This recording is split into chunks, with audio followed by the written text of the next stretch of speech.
But no, I think he actually just kind of looked like that in reality. So, like he's a pretty like unique that. looking individual. I think we're gonna cheat. That guy right there, that's a real guy. That's a real guy. I always thought that was CGI. No, I think I think the upper right one is not him. That's not That one to the him. left of that, like that's real? No, that's artificial, bro. That's fake. That's got that uncanny valley feel to it, doesn't it? It's not impossible. No, it's not possible to cheat, but it's not possible to maintain that kind of leanness. No. I mean that's like you're also at that point they're dehydrating him or something. Oh, it's based on a real person. Yeah, based on it. Right, but it's not a real person. What does he really look like? Those images, I think, are bullshit. Is that real? Oh yeah, that looks real. That looks like a really jacked bodybuilder. Yeah. Yeah, that looks real. Like that's achievable, but there's so few of those images. Yeah, totally. Well, I mean, you see it. That guy, is that the That's the real dude. Well, there's that Icelandic dude who's cool. Oh yeah, the guy who jumps in the frozen lakes and shit. Well, the guy who plays Mountain. Oh, that guy. That is like yeah. that is like a mutant strong human. Yes. Like he'd be in like the X-Men or something. We were hanging out. He's just like not like. And there's that. You know that I've seen that meme, tent and tent bag. No. You know how like it's really hard to get the tent. Tent in the Oh, tent. right.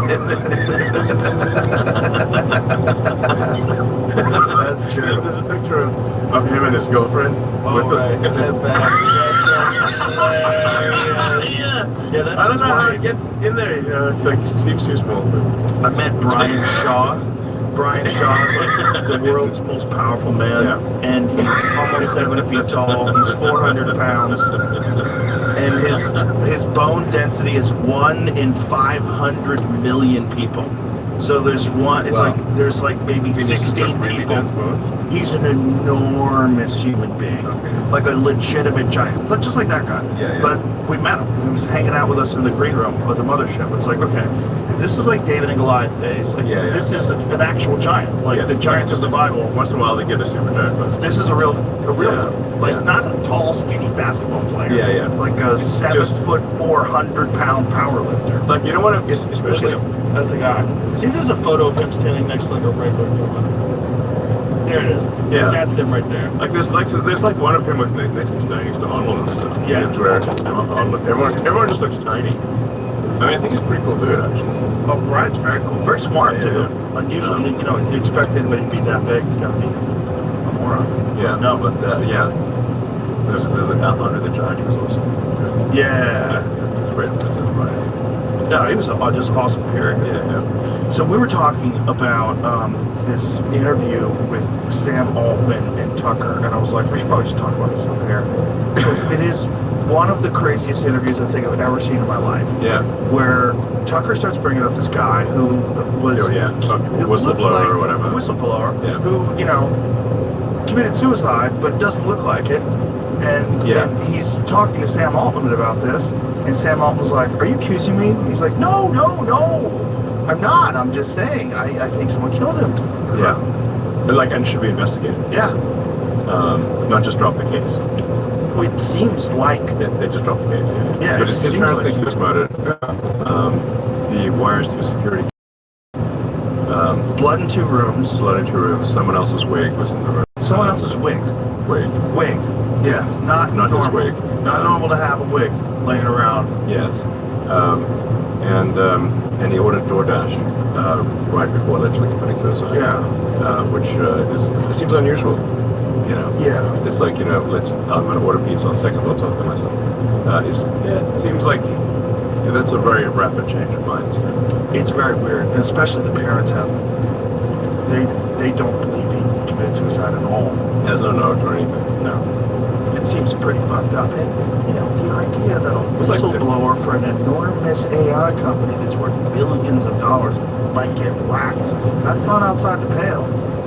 I mean, it's straight out of a movie. Right out of a movie, but right out of a movie is real sometimes. Yeah, right. Exactly. Right? It's a little weird that I think they should do a proper investigation. Like, what's the downside on the proper investigation? Right. Yeah, Yeah. for sure. Yeah. But the whole exchange is so bizarre. Yeah, It's it is. Sam Altman's reaction to being accused of murder is bizarre. Look, I don't know if he's guilty, but it's not possible to look more guilty. So I'm like, Or look more weird. yeah. You know, maybe it's just his social thing. Like maybe he's just odd with confrontation. It just goes blank. You know? But I mean, if somebody was accusing me of killing Jamie, like if Jamie was a whistleblower and Jamie got whacked, and then I'd be like, wait, what are you are you accusing me of killing my friend? Like what the fuck are you talking about? I would be a little bit more irate. Yeah, exactly. I would be a little upset. Yeah, it'd be like, well, you'd be like, you'd certainly insist on a thorough investigation. Yeah. As opposed to trying to sweep it under the rug. Yeah, I wouldn't assume that he committed suicide. I would be suspicious. If Tucker was telling me that aspect of the story, I'd be like, that does seem like a murder. Fuck, we should look into this. I mean, all signs point to it being a murder. Not saying, you know, Sam Altman had anything to do with murder, but Blood in 2 rooms. it's blood in 2 rooms. Like, yeah, the wireless security camera and the DoorDash being ordered Oh, there was a big buck right there, just ran. right before suicide. No It's suicide. like a no 6 point conspiracy. right there, maybe a 2-year-old. I wish I would have seen it earlier and shown He was you. murdered, and the people that I know who knew him said he was not suicidal. So I'm like, why would you jump to the conclusion? They sue the Suns landlord. Alleged the owners and the manager of their Sun San Francisco apartment building were part of widespread cover-up of his The death. landlord?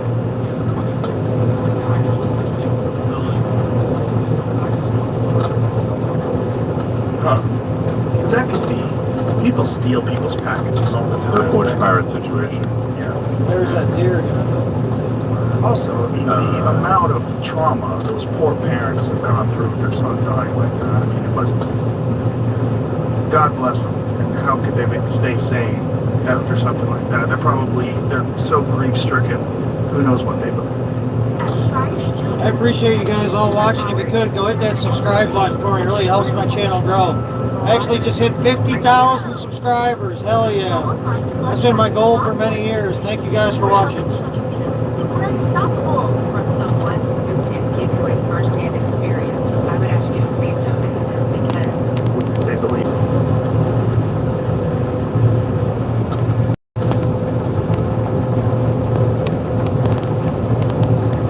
The cash Where's Patel, the camera? Where's the Dan Bungee. where's the camera? Trying to convince everybody that. The guards weren't there, and the camera stopped working, and you know, The guards were asleep. The cameras weren't working. He had a giant steroided up bodybuilder guy that he was sharing a cell with that was a murderer, who was a bad cop. Like, all of it's kind of nuts. All of it's kind of nuts. Like that he would just kill himself rather than reveal all of his billionaire friends. yeah. And then I did. Chris Cuomo just looked so stupid. Tim just, and he's like, I agree, it is strange. Like, of course it's strange, Chris. Jesus Christ. You can't just go with the tide. You gotta think things through. And if you think that one through, you're like, I don't think he killed himself. Nobody does. You have to work for an intelligence agency to think he killed himself. It does seem unlikely. It seems highly unlikely. highly unlikely. All roads point to murder. Yes. Point to they had to get rid of him because he knew too much. Whatever the fuck he was doing, Yeah. whatever kind of an asset he was, whatever thing he was up to, you know, was apparently very effective. And a lot of people were compromised. You see, your boy Bill Gates is now saying climate change is not a big deal. Then relax, everybody. I know I scared the fuck out of you for the last decade and a half, but we're gonna be fine. Yeah. I mean, you know, as I was saying just before coming into the studio, you know, like every day there's some crazy, wild new thing that's Yes. happening. It feels like reality's accelerating. It's every day, and every day it's like more and more ridiculous to the Yeah. point where the simulation is more and more undeniable. Yeah. It really feels like simulation. It's like, come on, what are the odds that this communicates? Are you paying attention at yeah. all to 3i Atlas? Are you Oh, there's watching the comet? Yeah, whatever it is. Yeah. I mean, I mean, one thing I can say is like, look, if I was aware of any evidence of aliens, Joe, you have my word. I will come on your show, and I will reveal it on this show. Okay. Yeah, That's a good deal. Yeah, it's a pretty I good. believe you. Yeah, thank you. I'll stick to that next time. So, All right. yeah, I'll hold you to yeah, Yeah, I don't. and I'm never committing suicide. To be clear. I don't think you would Also, either. on camera, guys, I am never committing suicide ever. If someone says you committed suicide, I will fight tooth and nail. I will fight tooth and nail. I will not believe it. I will not believe it. The thing about the 3-eye atlas is it's That's it's another weird. name, actually. Yeah, it's a It third. sounds like third eye. Or something. Yeah, it does. 3-eye is a third. It's only the third interstellar object that's detected. Okay. Yeah. Third eye. Yeah. Yeah. Bobby Love was on the podcast a couple days ago talking about it. Yeah. And, It could be like that, but Apparently today they're saying that it's changed course. Did you see that, Jamie? Bobby Loeb said something today. I'll send it to you. I know it's on Reddit.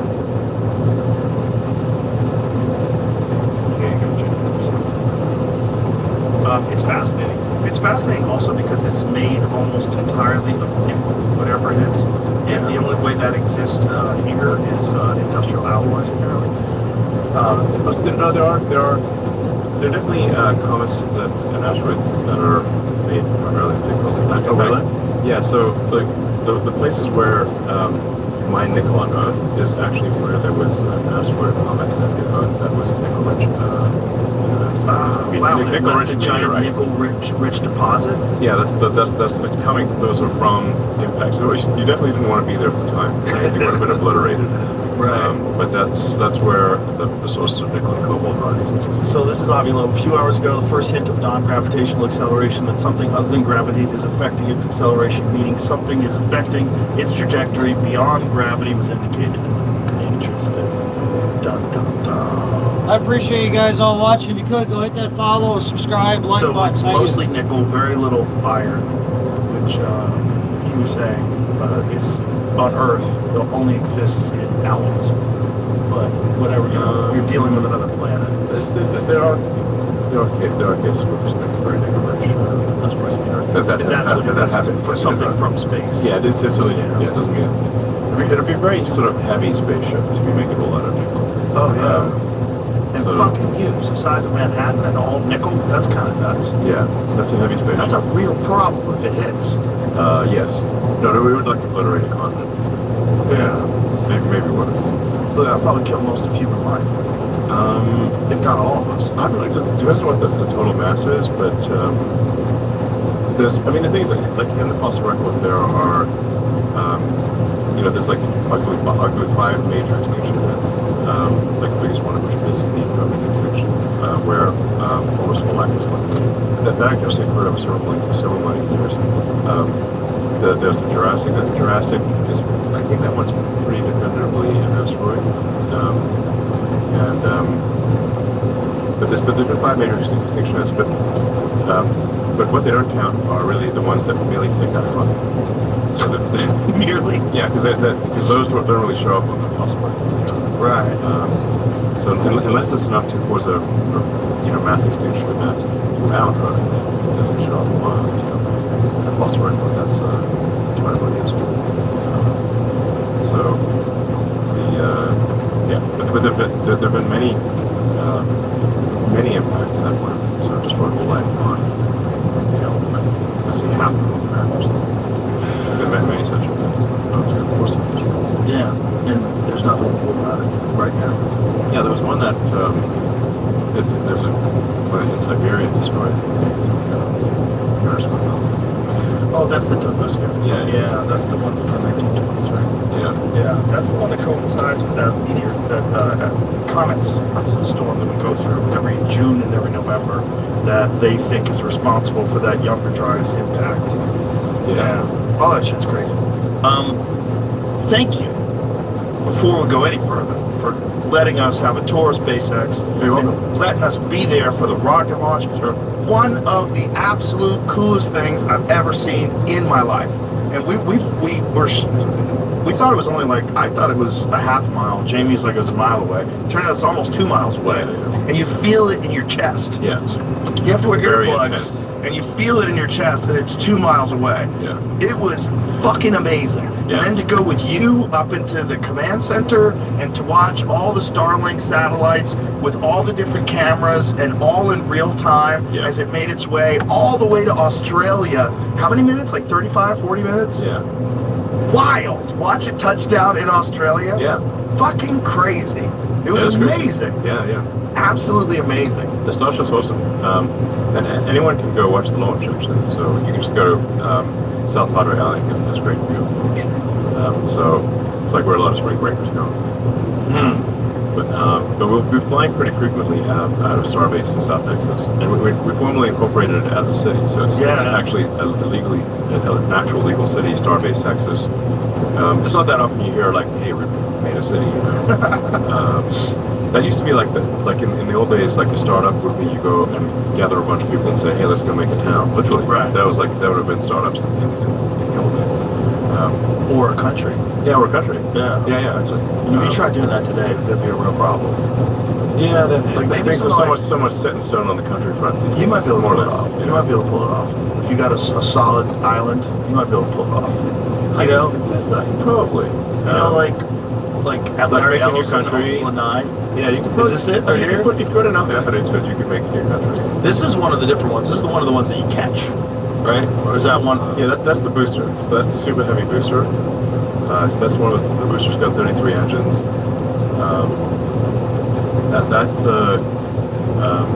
And it's by version 4 that will have about 10,000 tons of thrust. And right now it's about 8,000 tons of thrust. That's the largest flying object ever made. I had to explain to someone. They were going, why did it blow up all the time if you're so smart? Because there was this fucking idiot on television. Some guy was being interviewed and they were talking about you. And he goes, oh, I think he's a fuckwit. And he goes, he's a fuckwit. And he goes, why do you say he's fuck? Oh, his rockets keep blowing up. And someone said, yeah, well, why do his rockets blow? And I had to explain. Yeah. Because it's the only way you find out what the tolerances are. You have Yes. you have to, You have to explode the corners of the box. So like, when you do a new rocket development program, you have to do what's called, exploring the limits of the corners of the box, where he says like worst case this, worst case that, to figure out where the limits are.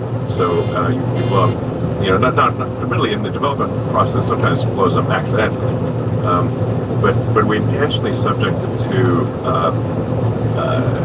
a flight regime that is much worse than what we expect in normal flight. So that when we put people on board, My we're bin's all full now. I'm gonna go dump it in a semi truck.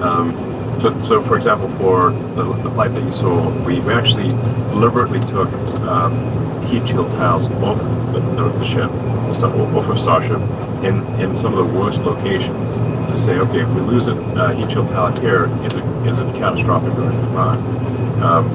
And nonetheless, Starship was able to do a soft landing in the Indian Ocean, just west of Australia, which it kind of got there from Texas in 35, 40 minutes. So it landed even though you put it through this situation where it has compromised you.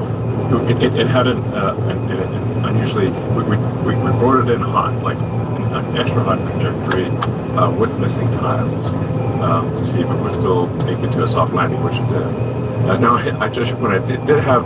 there were some holes that were burnt into it, but it was robust enough to land despite having some holes burnt into it. Because it's coming in like a blazing meteor. You can see the real-time video. Well, tell me the speed again, because the speed was bananas. You were talking about... Yeah, it's like 17,000 miles an hour. Or like local, like 25 times the speed of sound or thereabouts. So, so think about...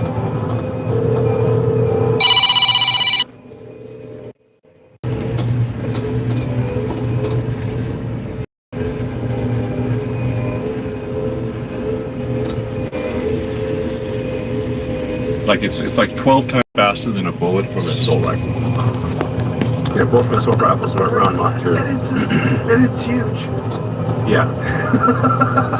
Yeah. Or compare it to like a bullet from a you know, a 45 or 9mm, which is subsonic, that's, you know, it'll be about 30 times faster than a bullet from a handgun.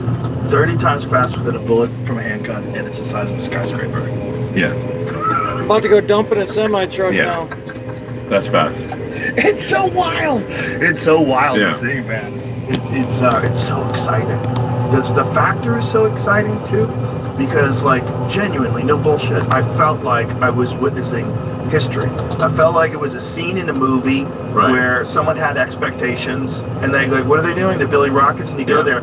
And as we were walking through, Jamie, you can speak to this too. Didn't you have the feeling where you're like, oh, this is way bigger than I thought it was. This is Yeah, it's gigantic. fucking crazy. That's what she said. The amount of rockets you're making. Man, I don't think it's back.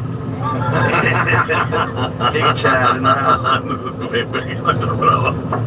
It's a giant metal dick. You're fucking the universe with your giant metal dick. That's Yeah, what it is. I mean, But it's, yeah, it is very big. and the sheer numbers of them that you guys are making, and then this is a version, and you have a new updated version Yeah. that's coming soon. And what is the Yeah, so difference? it's a little longer. More pointy? It's the same amount of pointing, but it's got a bit more length. The interstage, you see that interstage section with kind of like the grill area? Mm-hmm. That's now integrated with the boost stage. We do what's called hot staging, where we light the ship engines while it's still attached to the booster. So the booster engines are still thrusting. It's still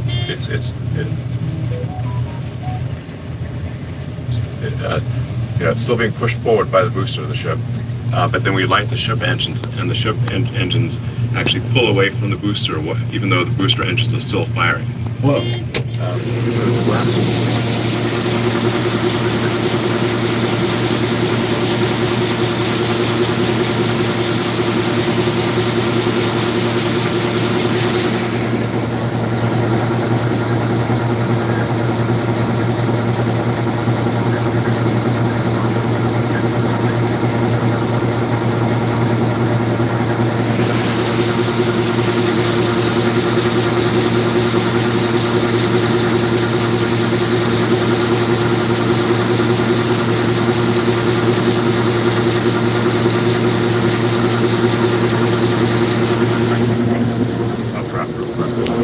So the Raptor 3 it looks like it's got parts in it. Right. And how many of It's them? very, very clean. How many of them are on the run? There's 33 on the booster.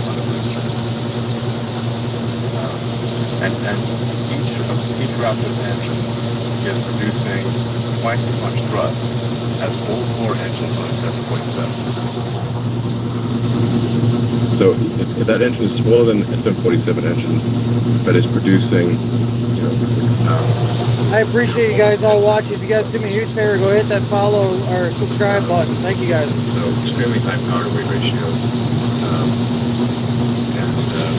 And so when 33 of them. when you're designing, Yeah, we're you get done to with beans, Raptor 1, soybeans. You see its efficiency. You see where you can improve it. You get to Raptor 2. How far can you scale this up with just the same sort of technology with propellant and ignition and engines? Like how much further can you? I mean, we're pushing the limits of physics here. And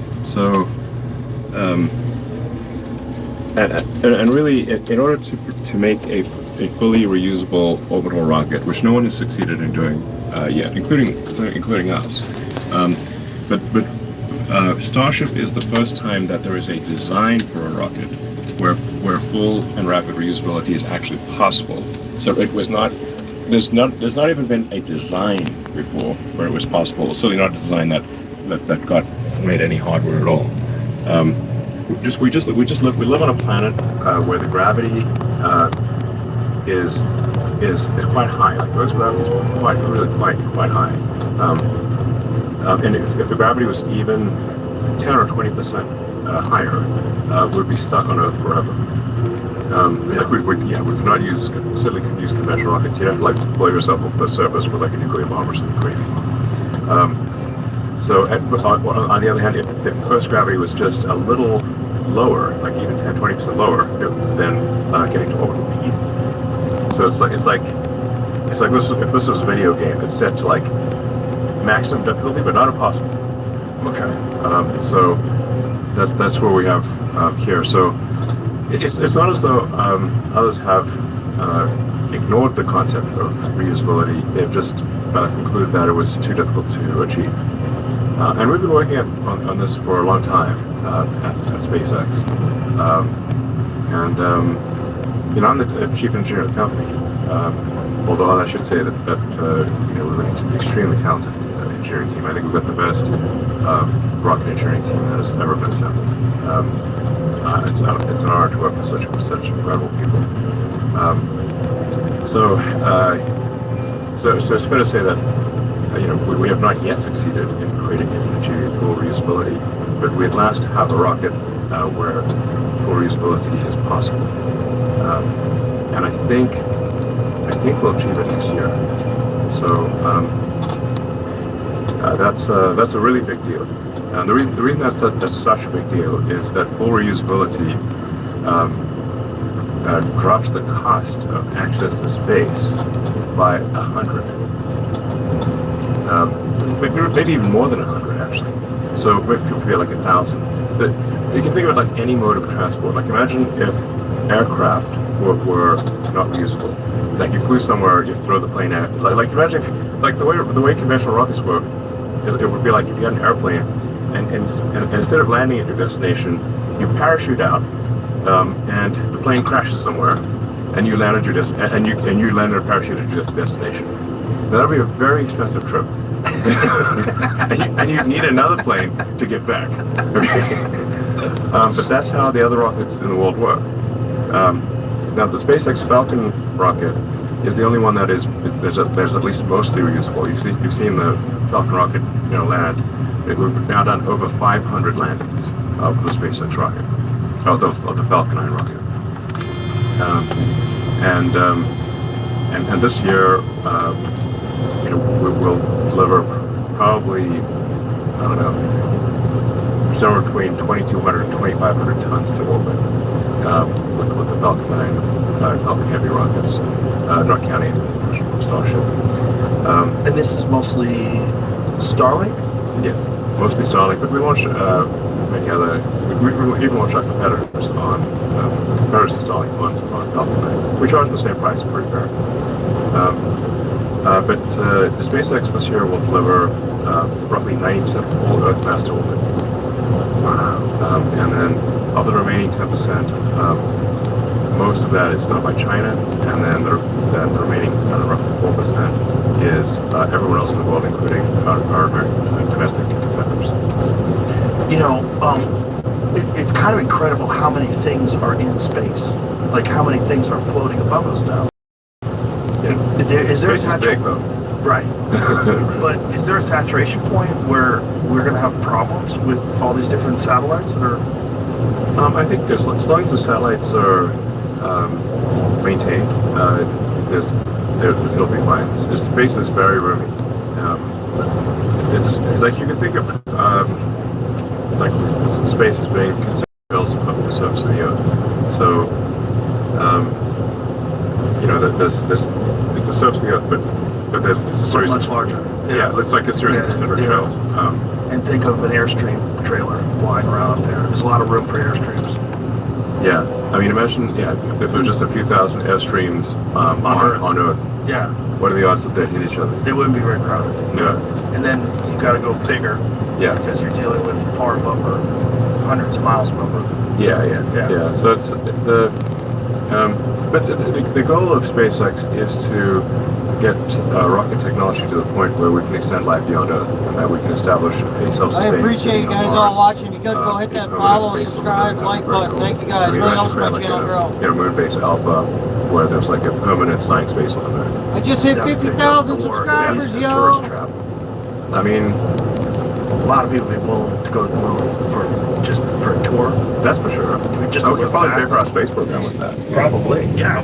Because it's like if you could go to the moon with and safely, I think we'd get a lot of people would pay for that. Oh, 100%. Yeah. After the first year, after nobody died for like Yeah, 2 yeah, years. just make sure. Exactly. How are you gonna come back? Because like that submarine, they had a bunch of successful launches in that private submarine before it Yeah. exploded and killed everybody.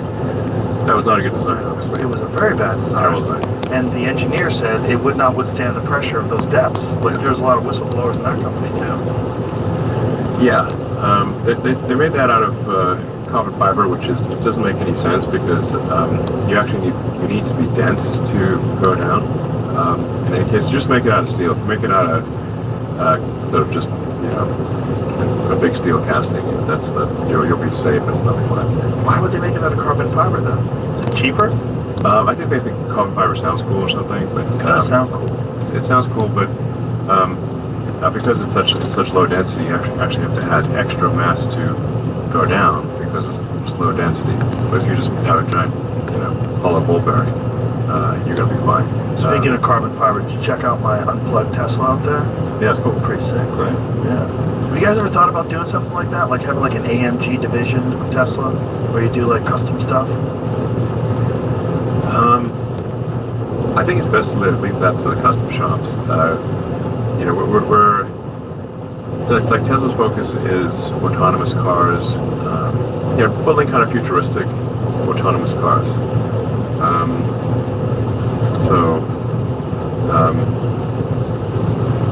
I think we want the future to look like the future.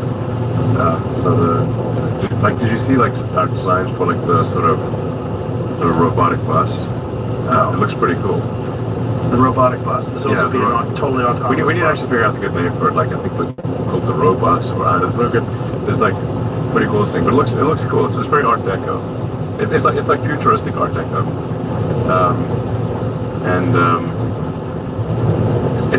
I think we want to change the aesthetic over time. You don't want the aesthetic to be constant over time. You want to evolve the aesthetic. Like I was son who's like, he's like even more artistic than me, but he has these great observations. Who is this? Sax. He has these great observations in the world because he just views the world through a different lens than most people. And he's like, Dad, why does the world look like it's 2015? And I'm like, damn, the world does look like it's 2015. Like the aesthetic has not evolved since 2015. Oh, that's what it looks like? Yeah. Oh, wow. That's pretty cool. Oh, yeah. That's like You'd want to see that going down the road, Yeah. You'd be like, okay, we're in the future. It doesn't look like 2015. What is that ancient science fiction movie? Like one of the first science fiction movies ever. Is it Metropolis? Is that what it is? Yeah. Yeah. That looks like it belongs in Metropolis. Yeah. It's a futuristic Art Deco. Yeah, well, that's cool that you concentrated on the aesthetic. I mean, that's the kind of the whole deal with Cybertruck, right? Like, it didn't have to look like that. No, I just wanted to have something that looked really different. Is it a pain in the ass for people to get it insured because it's all solid steel and? I hope it's not too much. Tesla does offer insurance, so you can always get it insured at Tesla. It is the form does follow function in the case of the Cybertruck because, as you demonstrated with your armor-piercing arrow, because if you shot that arrow at a regular truck, It would go right through it. Yeah, exactly. You would have found your arrow in the wall. Yeah. It would At the very least, it would have buried into one of the seats. Yeah. But like you could definitely get enough of low velocity and the right arrow would go through both doors of a regular truck and land on the wall. Yeah. If there was a clear shot between both doors, it probably would have passed right through. Exactly. But the arrow shattered on the Cybertruck because it's ultra hot stainless. And I thought it'd be cool to have a truck that is bulletproof to a subsonic projectile.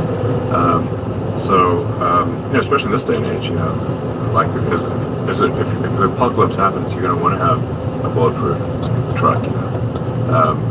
Then because it's made of ultra hot stainless, you can't just stamp the panels. You can't just put in a stamping press; it breaks the press. So in order to actually, it has to be planar because it's so difficult to bend. Because it breaks the machine that bends it. That's why it's so planar, and it's not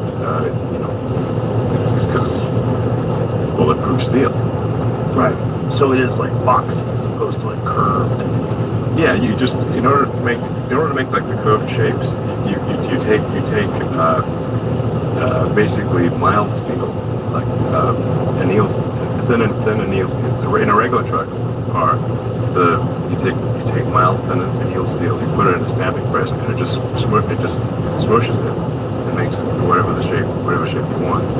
But the Cybertruck is made to be ultra hard stainless, and so you can't stamp it because it would break the stamping press. And so even bending it is hard. So even to bend it to its current position, we have to way over bend it. And so it gets so that when it springs back, it's in the right position. I appreciate you guys all watching. If you could, So it's, like, subscribe. I don't know, Thank you very much. I think it's a unique aesthetic. You say, well, what's cool about a truck? Trucks are should be, I don't know, manly. They should be macho, you know. And bulletproof is maximum macho. Quieres más macho. Are you married to that shape now? Like, can you do anything to change it? Like, as you get further, like, I know you guys updated the 3 and the Y. Did you update the Y as well? Yes, the 3 and the Y are updated. There's like there's a screen in the back for the kids can watch, for example, in the new 3 and Y. So in the new Y, there's like hundreds of improvements. Like, we keep improving the car, and even the Cybertruck, we keep improving it. I wanted to just do something that looked unique, and the Cybertruck looks unique and has unique functionality. And there were 3 things I was looking for. It's like, let's make it bulletproof. Let's make it faster than a Porsche 911. And we actually cleared the quarter mile. The Cybertruck can clear a quarter mile while towing a Porsche 911 faster than a Porsche 911. It can out-tow an F350 diesel. Really? Yes. What is the tow limitations? I mean, we could tow like a 747 in that. The Cybertruck is an insanely it is alien technology. Okay. Because it shouldn't be possible to be that big and that fast. Because that doesn't. It's like an elephant that runs. It's like a cheetah. Yeah, because it's 0 to 60 in less than 3 seconds, right? Yes. Yeah, and it's enormous. What does it weigh? Like 7,000 pounds? Yeah, there's different configurations, but it's about that. It's a beast. Yeah. And it's got 4-wheel steering, so the rear wheel steer too. So it's got a very tight tuning radius. Yeah, we noticed that when we drove one to Starbase. Yeah, very tight tuning radius. Yeah, pretty sick. Yeah. Are you still doing the Roadster Yes. eventually?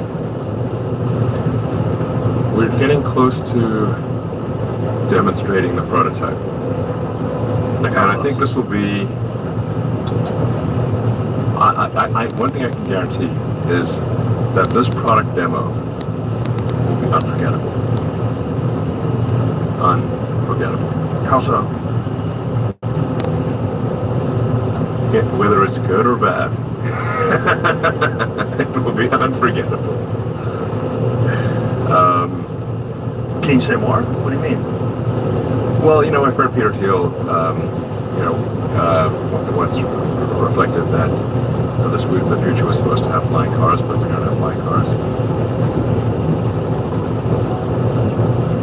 But we don't have flying cars.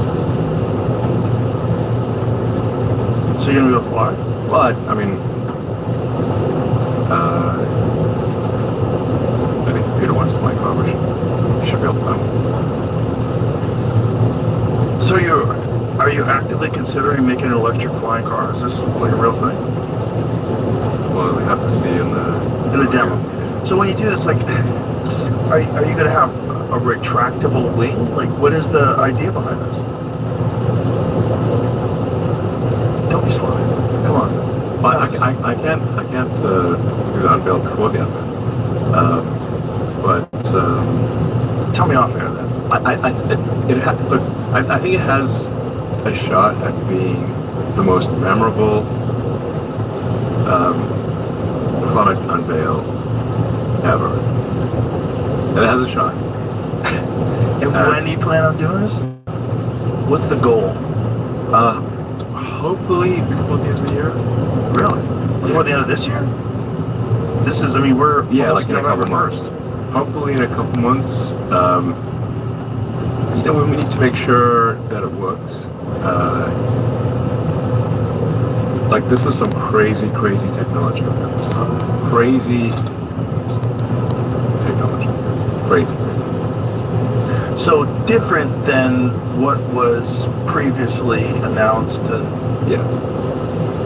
And is that why you haven't released it yet? Because you keep fucking with it? It has crazy technology. Okay. Like, is it even a car? I'm not sure. It looks like a car. Let's just put it this way. It's crazier than anything James Bond. If you took all the James Bond cars and combined them, it's crazy. I don't know what to think of Is it even a that. car? It's limited amount of information. Jamie's very suspicious of it. Look at it. Excited. It's still going to be the same. Well, you know what? I mean, if you want to come a little before the unveil, I can show you. 100%. Yeah. Let's go. Yeah.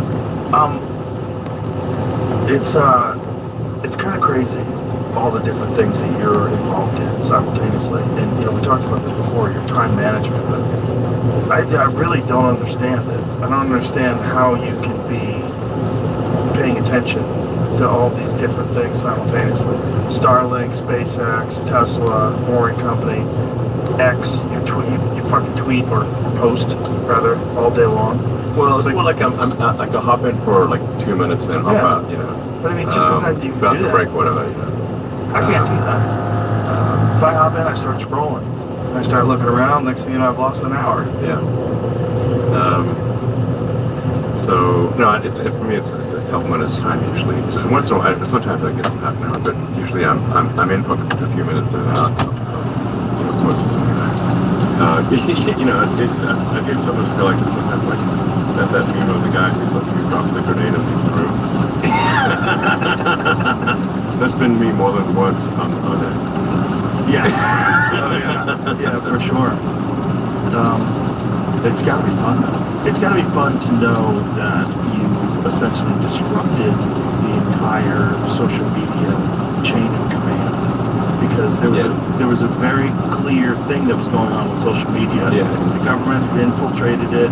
They were censoring speech. And until you bought it, we really didn't know the extent of it. We kind of assumed that there was something going on. Yeah. We had no idea that they were actively involved in censoring actual real news stories, real data, real scientists, real professors, silenced, expelled, kicked off the platform. Yeah. Wild. Yeah. Yeah. We're telling the truth. For telling the truth. And I'm sure you've also, because I sent it to you, that chart that shows young kids, teenagers identifying as trans and non-binary, Right. literally stops dead when you bought Twitter, Yeah. and starts falling off a cliff when people are allowed to have rational discussions now, Yes. and actually talk about it. Yes. Yeah. Yeah, I mean, I said at the time, like, I think that, like, the reason for acquiring Twitter is because it was causing destruction at a civilizational level. I appreciate you guys all watching. If you plus, I could, go hit tweeted that on subscribe button and like. Thank you very much. It is, you know, it's worm tongue for the world.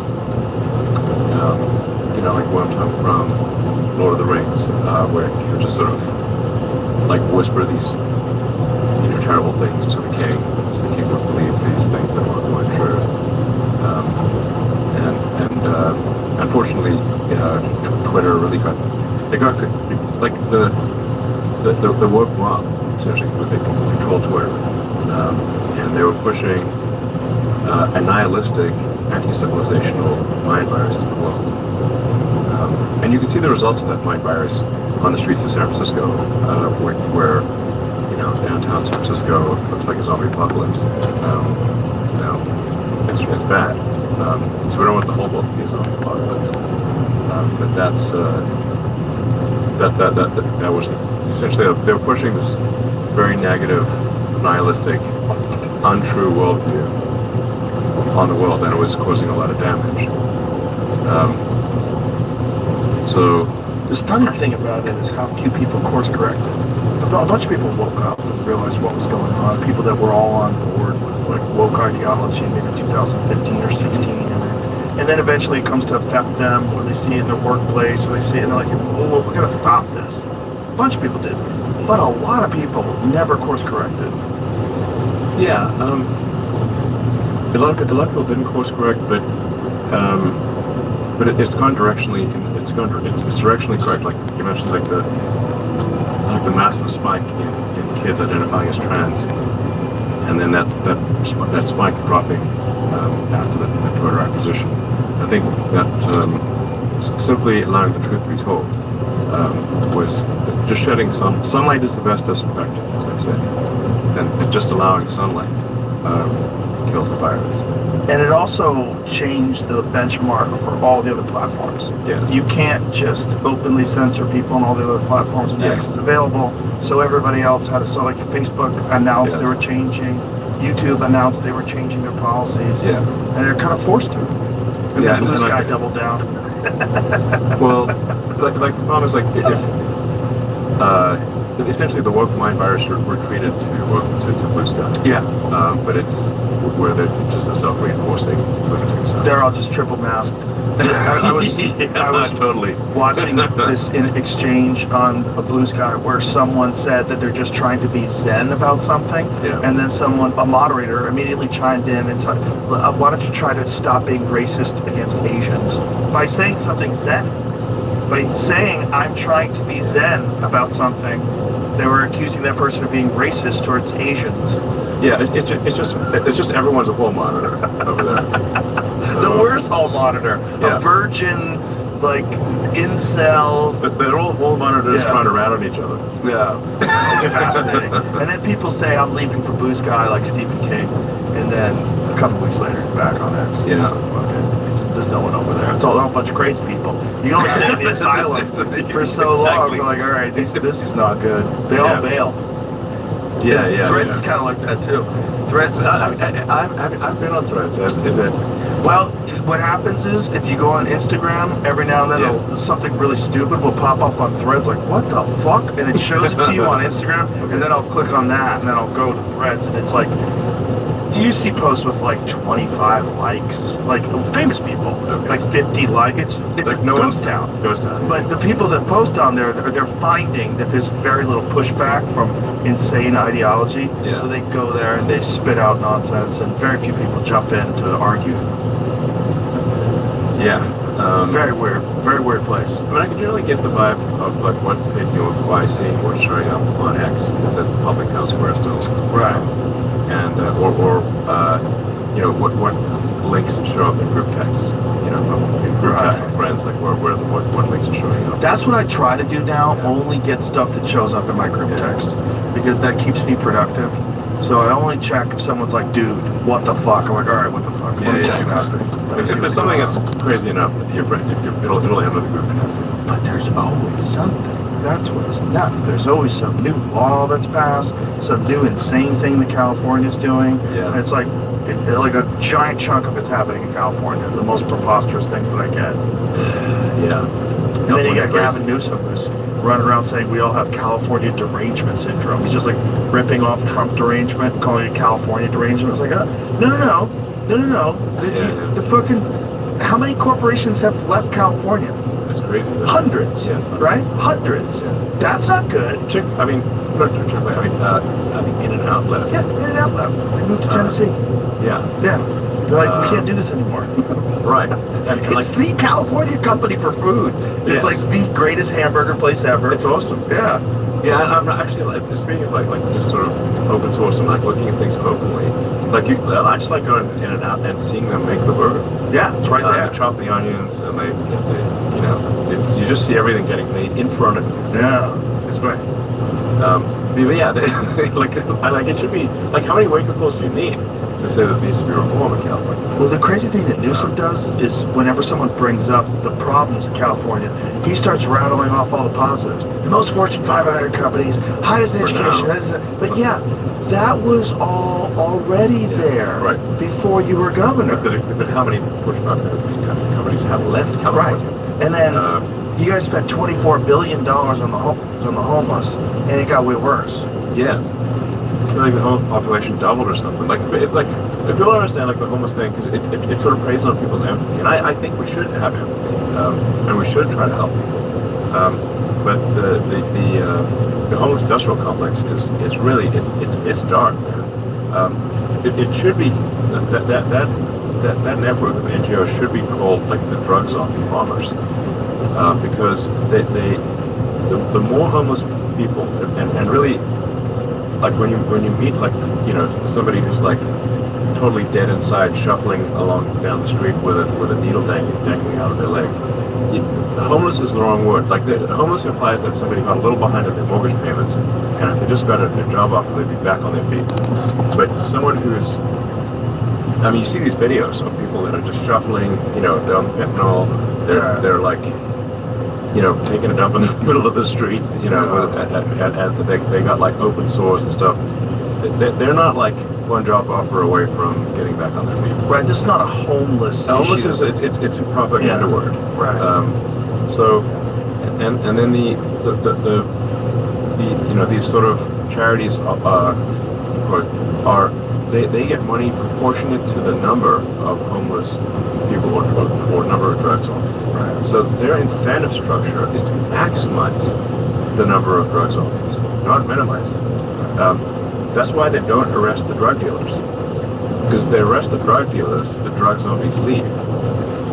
So they know who the drug dealers are. They don't arrest them on purpose.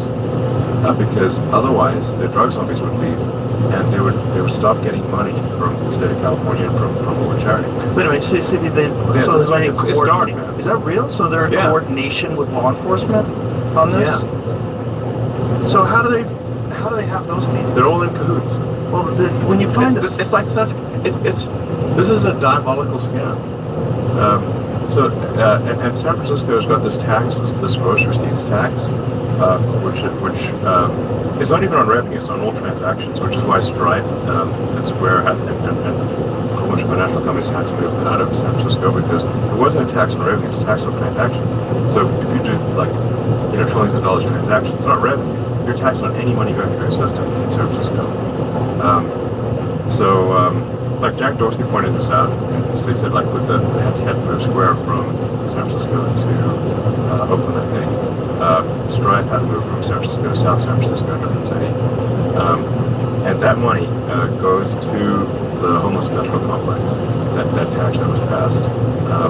So there's billions of dollars that go, as you pointed out, there's billions of dollars every year that go to these non-governmental organizations that are funded by the state. Like this, it's not clear how to turn this off. It's a self-licking ice cream cone situation. They get this money. The money is proportionate to the number of homeless people or number of drug zombies, essentially. So they try to keep it. They try to actually increase because that like in some cases like this, it's somebody did an analysis when you add up all the money that's flowing, they're getting close to $1 million for homeless per drug zombie. It's like $900,000. So it's a crazy amount of money is going to these organizations. So they want to keep people just barely alive. They need to keep them in the area so they get the revenue. So that's why they don't arrest the drug dealers because otherwise the drug zombies would leave. But they don't want to have too much. If they get too much drugs, then they die. So they're kept in this sort of perpetual zone of being addicted, but just barely alive. So how is this coordinated with like DAs Yeah. that they'll prosecute people? Yeah. So when they when they hire or they push, so they fund the campaigns of the most progressive, most out there left-wing Yeah. DAs. They get them into office. They've got that issue in Austin too, by the Yes. way. Do you see that guy that got shot in the library? No, That's something. Yeah, I heard a guy about it. got shot and killed in the library. I think that was just like last week or something. Right. So some friends of mine were telling me that like the library's unsafe. Like they took their kids to the library, and there were like dangerous people in the library in Boston. And I was like, dangerous people in the library? Like that's a strange. They basically got like drug zombies in the drug zombies in the library. And that's when someone got shot? Yeah, I believe this was. I might be able to pull it up. But I think it was just in the last week or so that there was a shooting in the library in Austin. Because Austin's got, it's the most liberal part of Texas that we're in right here. So, suspect involved in shooting Austin Park Library Saturday is accused of another shooting at the Cap Metro bus earlier that day. According to an arrest warrant affidavit, Austin police arrested Harold Newton Keene, 55, shortly after the shooting in the library, which occurred around noon. One person sustained non-life-threatening injuries in the event. Before that shooting, Keene was accused of shooting another person in a bus incident, and after reportedly pointing his gun at a child. So this is the fella down Right, here. so we just seriously have a problem here. Yeah. So I think one of the people might have died too that he shot. Like one of the people I think got bleed out. But either way, it's like getting shot is bad. It says the victim told police it confronted the suspect who started to eat what appeared to be crystal methamphetamine. According to the affidavit, the victim advised the suspect began to trip out, at which time the victim exited the bus. The victim told the bus driver hit the panic button and exited the bus. When he turned around, the observer, black male, was now standing at the front of the bus with a gun pointed at him. The victim advised the black male fired a single round which grazed his left hip. So he shot at that dude, and then another dude got shot in the library. Fun. Yeah, I mean, in the library, Yeah. where you're supposed to be reading books. And there's a children's section in the library, and so they pointed his gun at a kid. I mean, like we do have a serious issue in America where repeat violent offenders need to be incarcerated. Right. You got cases where somebody's been arrested like 47 times. Right. Like literally, okay, that's just the number of times they were arrested, not the number of times they did things. Like most of the time to do things, they're not arrested. So lay this out for people so they understand Yeah. how this happens. Yeah, and the key is like this, it preys on people's empathy. So it's like, if you're a good person, you want good things to happen in the world, you're like, well, we should take care of people, who are down in their luck or, having a hard time in life. And we should, I agree. But what we shouldn't do is put people who are violent drug zombies in public places where they can hurt other people. And that is what we're doing. We just saw where the guy, got shot in the library, and then, but even before that, he shot another guy and pointed his gun at a kid. That guy probably has like many prior arrests. There's that guy that knifed the Ukrainian woman, Irina. Yes. Yeah.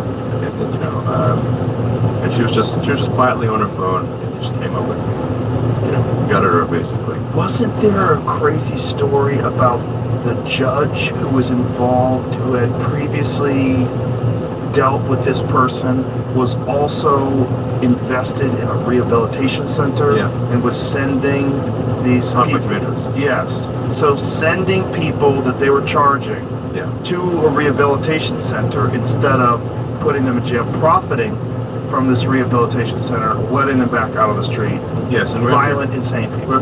And there, in that case, I believe that judge has no legal law degree or a significant legal experience that would allow them to be a judge. They were just made a judge. There's like, You could be a judge without a law degree? yeah, Wow.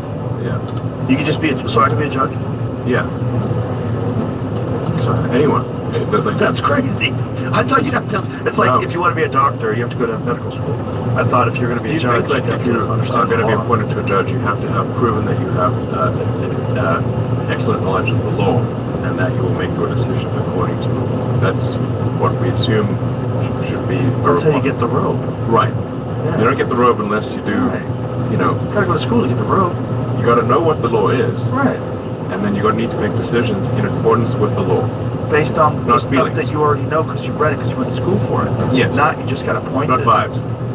You can't be just vibing as a judge. Vibing is a left-wing drudge. So you got crazy left-wing DAs. Yeah. Like I shouldn't say left-wing because the left-wing used to be normal. Yeah, So it's left wing just meant like yeah, you're like Open-minded. The left used to be like pro free speech. Yeah. And now they're against it. It used to be like pro-gay rights, pro-women's right to choose, Yeah. pro-minorities, Like 20 years ago, I don't know. It used to be like the left would be like the party of empathy or like caring and being nice and that kind of thing. Not the party of like crushing dissent and crushing free speech. Crazy regulation, and being super judgy, and calling everyone a Nazi. I think they call you and me Nazis, Oh yeah, I'm a Nazi. I have friends that are comedians that called you a Nazi, and I got pissed off. Are you serious? Oh yeah. Like, it's not definitely as a joke? No, because you did that thing at the. Oh, my heart goes But, out like, to you. everyone who's done- everyone, all of them. Literally. Tim Walz, Kamala Harris, every one of them did it. They all did it. How do you point at the crowd? Yeah, well, Yeah. How do you wave at the crowd? Do you know CNN was using a photo of me whenever I got in trouble during COVID from the UFC weigh-ins? And at the UFC weigh-ins, I go, "Hey everybody, welcome to the weigh-ins." And so they were getting me from the side, and that was the photo that they used. Conspiracy Theorist podcast or Joe. Like that's what they used. Yeah, but that's what the left is today. It's just super judgy and calling everyone a Nazi and trying to suppress freedom of speech. Yeah, and eventually you run out of people to accuse because people get pissed off and they leave. Yeah, everyone. It's like it no longer. It frankly doesn't matter to be called racist or a Nazi or whatever because It's the government, man. is it working? We're good? Okay. Just like working. Yeah, slight issue. When you text people, are you like keenly aware that there's a high likelihood that someone's reading your text? I guess. I assume. Look, if intelligence agencies aren't trying to read my phone, they should probably be fired.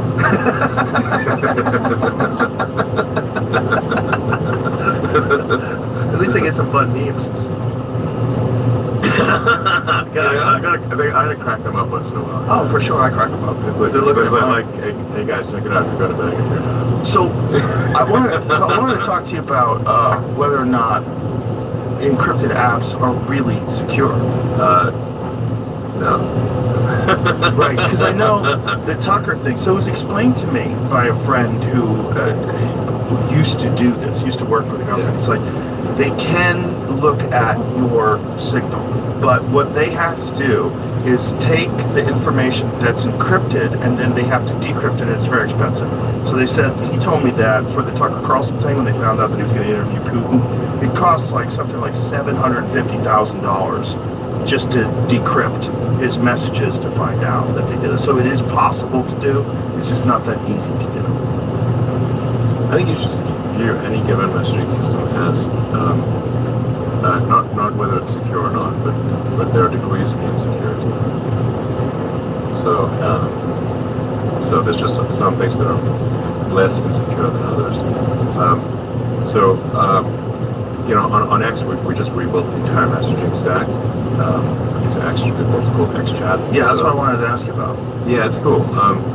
So it's using sort of peer-to-peer, kind of a peer-to-peer based encryption system, sort of kind of similar to Bitcoin. So it's I think very good encryption. We're testing it thoroughly. There's no hooks in the X system for advertising. So if you look at something like WhatsApp or really any of the others, they've got hooks in there for advertising. When you say hooks, what do you mean by that? Exactly. What do you mean by advertising?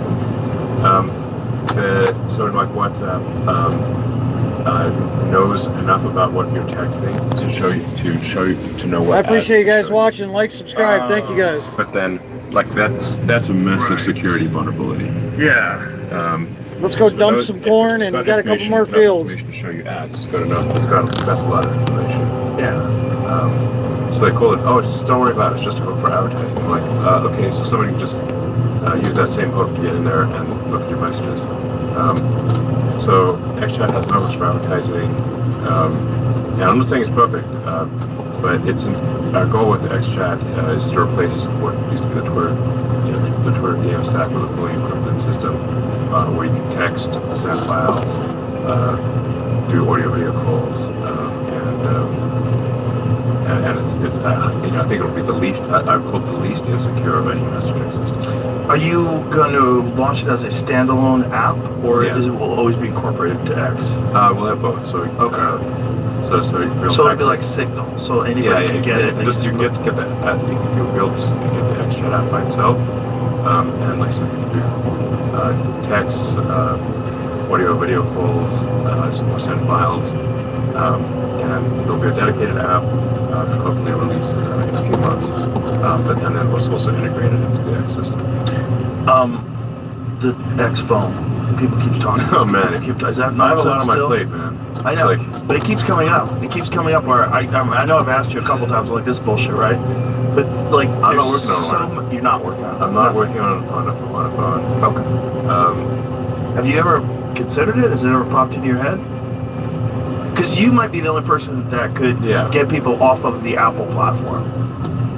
Well, I can tell you where I think things are going to go, which is that we're not going to have a phone, or in the traditional sense, what we call a phone will really be an edge node for AI inference, for AI video inference, with some radios to obviously connect. But essentially, you'll have AI on the server side communicating to the AI on your device, formerly known as a phone, and generating real-time video of anything that you could possibly want. And I think there won't be operating systems, there won't be apps. In the future, there won't be operating systems or apps. It'll just be, you've got a device that is there for the screen and audio and for and to put as much AI on the device as possible, so as to minimize the amount of bandwidth that's needed between your edge node device, or formerly known as a phone, and the servers. So if there's no apps, what will people use? Like, will X still exist? Will there be email platforms, or will you get everything through AI? You'll get everything through it. Everything through AI. What will be the benefit of that, as opposed to having individual apps? Whatever you can think of, or really whatever the AI can anticipate you might want, it'll show you. That's my prediction for where things end up. And what kind of time frame are we talking about here? I don't know. It's probably 5 or 6 years, something like that. So 5 or 6 years, apps are like Blockbuster Video, Pretty much. and everything's run through AI. Yeah, and there'll be but most of what people consume in 5 or 6 years, maybe sooner than that, will be just AI-generated content. So, music, videos. There's already, there's people who have made AI videos using Grok Imagine and using other apps as well, that are several minutes long. We're like 10 minutes, and it's pretty coherent. Yeah. It looks good. No, it looks amazing. Yeah. The music is disturbing. AI covers. Have you ever heard the AI covers the 50 Cent songs in Soul? No. I'm gonna blow your mind. Okay. This is my favorite thing to do to people. Play What Up Gangsta. Now, this guy, if this was a real person, would be the #1 music artist in the world. Everybody would be like, holy shit, have you heard this guy? He's incredible. It's like they took all of the sounds and all of the voice, and in some in a way that I don't even know if you can do because you have to breathe in and out of breath. The headphones are real fast. Okay. You gotta listen to this. It's gonna blow you away.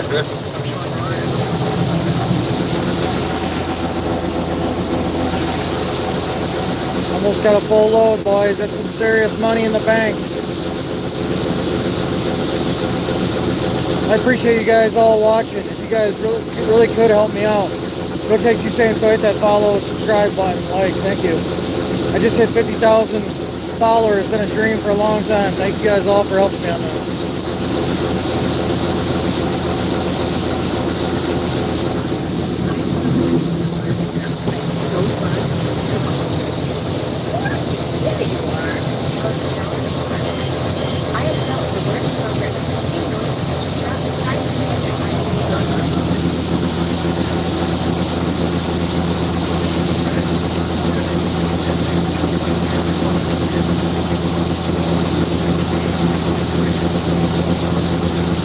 What's the best way to buy 5 acres in Southwest Michigan and win the lottery? Very expensive, very expensive.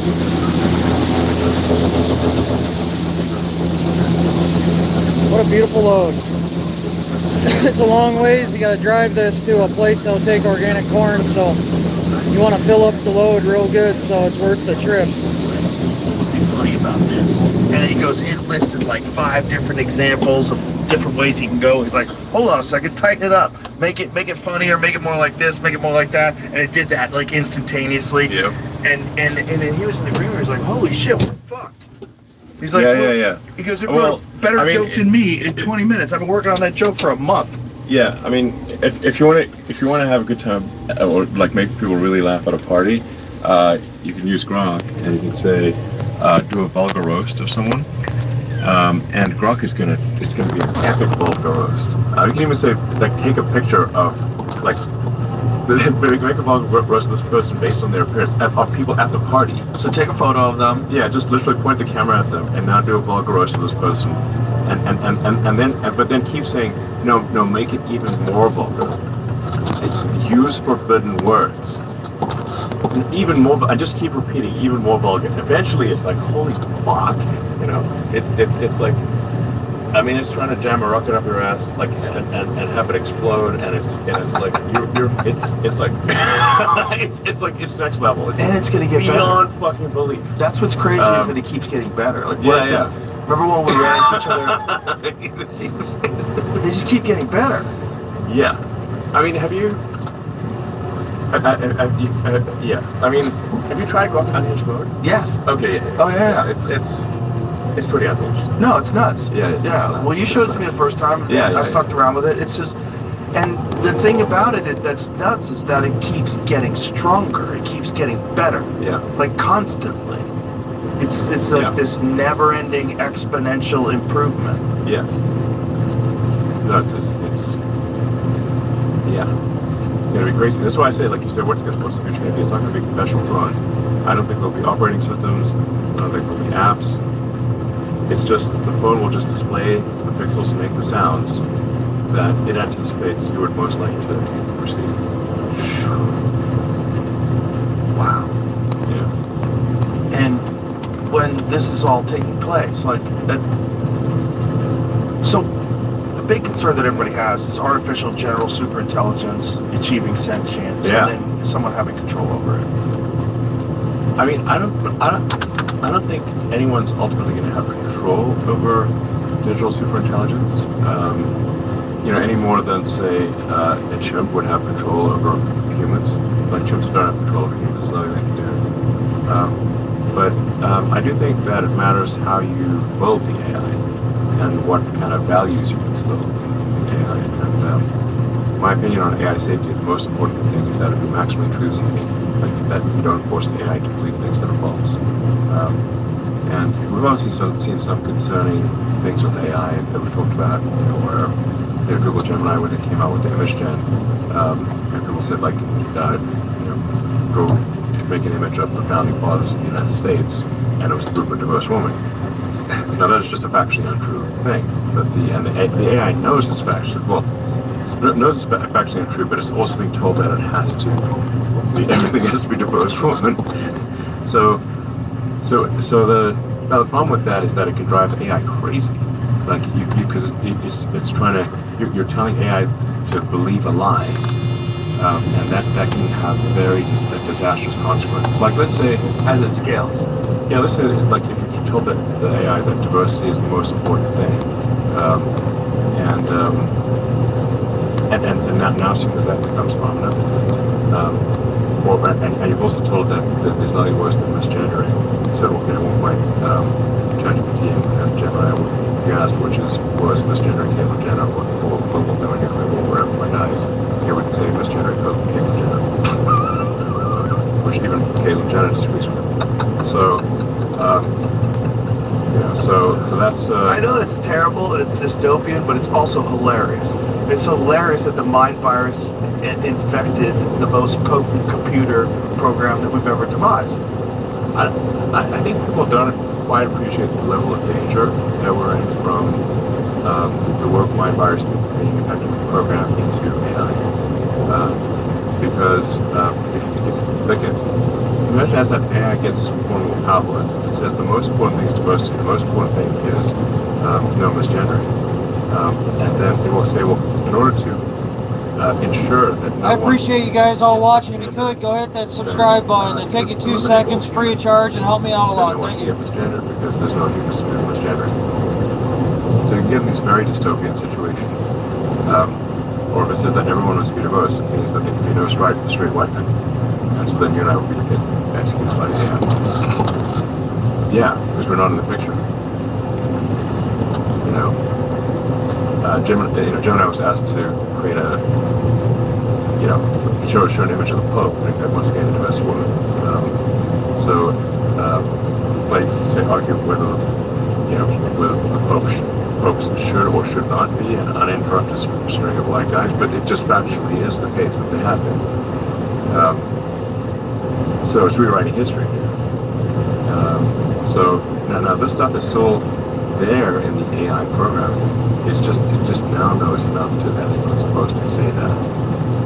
But it's still in the program. It's still in the program. So how was it entered in? Like, what were the parameters? When they're programming AI, and I'm very ignorant to how it's programmed. How did they? The sort of the more mind virus is programmed into it. Like they were told like when they make the AI, it trains on all the data on the internet, which already is very very sort of has a lot of work mind virus stuff on the internet. But then when they give it feedback, human tutors give it feedback, and the AI is they'll ask a bunch of questions, and then they'll tell the AI, no, this question is, this answer is bad or this answer is good, and that affects the parameters of the program of the AI. So if you tell the AI that every image has got to be diverse, and it gets punished if it gets rewarded if diverse, punished if it's not. It'll make every picture diverse. So in that case, Google programmed the AI that's blind. Now, and I did call Dennis after this, who runs Google AI, essentially. I said, Dennis, what's going on here? Why is Gemini lying to the public about historical matters? And he said that's actually not, his team didn't program that in. There was another team at Google, so his team made the AI, and then another team at Google reprogrammed the AI to show only close women and men, and to prefer nuclear war over misgendering. And I'm like, well, Demis, that would be not a great thing to put on the humanities gravestone. I'll actually like Demis Haspis is a friend of mine, he's a good guy, and he means well. But it's like Demis, things happen that were outside of your control, and Google took the groups. Now things go. What's up, Germany? How are you doing? But it's pretty hard to fully extract the work mind virus. Google's been marinating work mind virus for a long time. Like it's down in the marrow. So I get it out. Is there a way to extract it though over time? Could you program rational thought into AI, or it could recognize how these psychological patterns got adopted, and how this stuff became a mind virus, and how it became a social contagion, and how all these irrational ideas were pushed, and also how they were financed, how China's involved in pushing them with bots, and all these different state actors are involved in pushing these ideas. Could it be able to decipher that and say, this is really what's going on? Yes, but you have to try very hard to do that. So with Grok, we tried very hard to get Grok to get to the truth of things. And it's only really recently that we've been able to have some breakthroughs on that front. And it's taken an immense amount of effort for us to overcome basically all the bullshit that's on the internet. And that Grok can actually say what's true and be consistent in what it says. It's like, because like the other AIs were quite racist against white people. I don't know if you saw that study that someone, like a researcher tested the various AIs to see how does it weight different people's lives. Like, so somebody who's sort of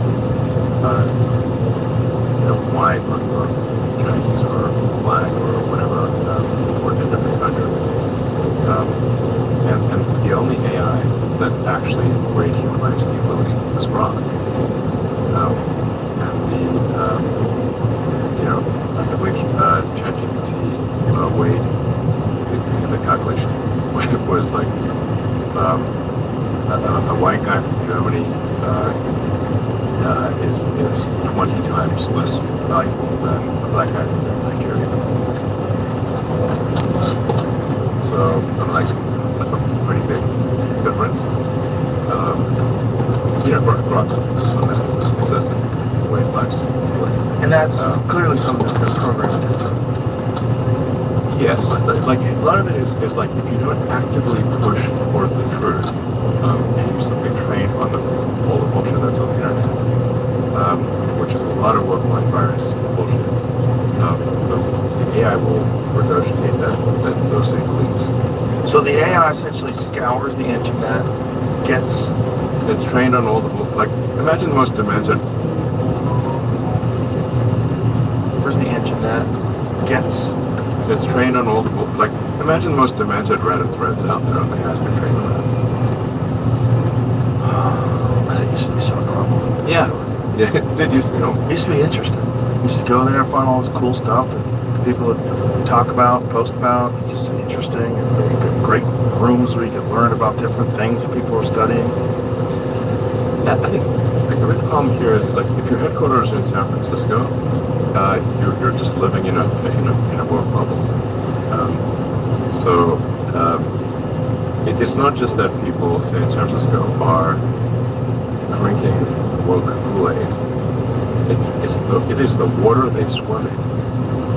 Like a fish doesn't think about the water; it's just in the water. And so if you're in San Francisco, you don't realize you're actually you're swimming in the Kool-Aid aquarium.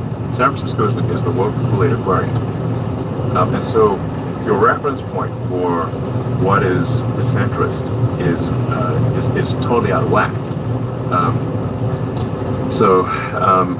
Reddit is headquartered in San Francisco.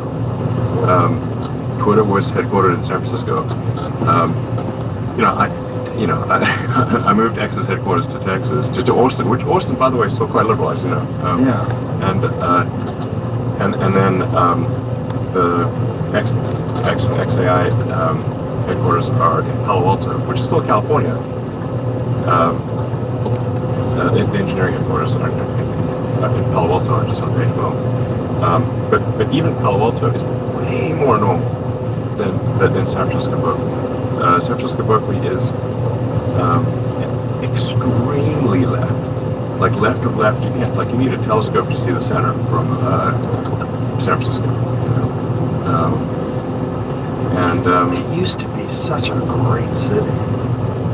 I mean, San Francisco has a tremendous amount of inherent beauty, no question about that. And California has incredible weather, and no bugs. It's just like amazing, beautiful, you know. But when you say like, what's the cause of this? It's just that if companies are headquartered in a location where the belief system is very far from what most people believe, then from their perspective, anything centrist is actually right wing because they're so far left. They're so far from the center in San Francisco that anything that they're just railed to maximum left.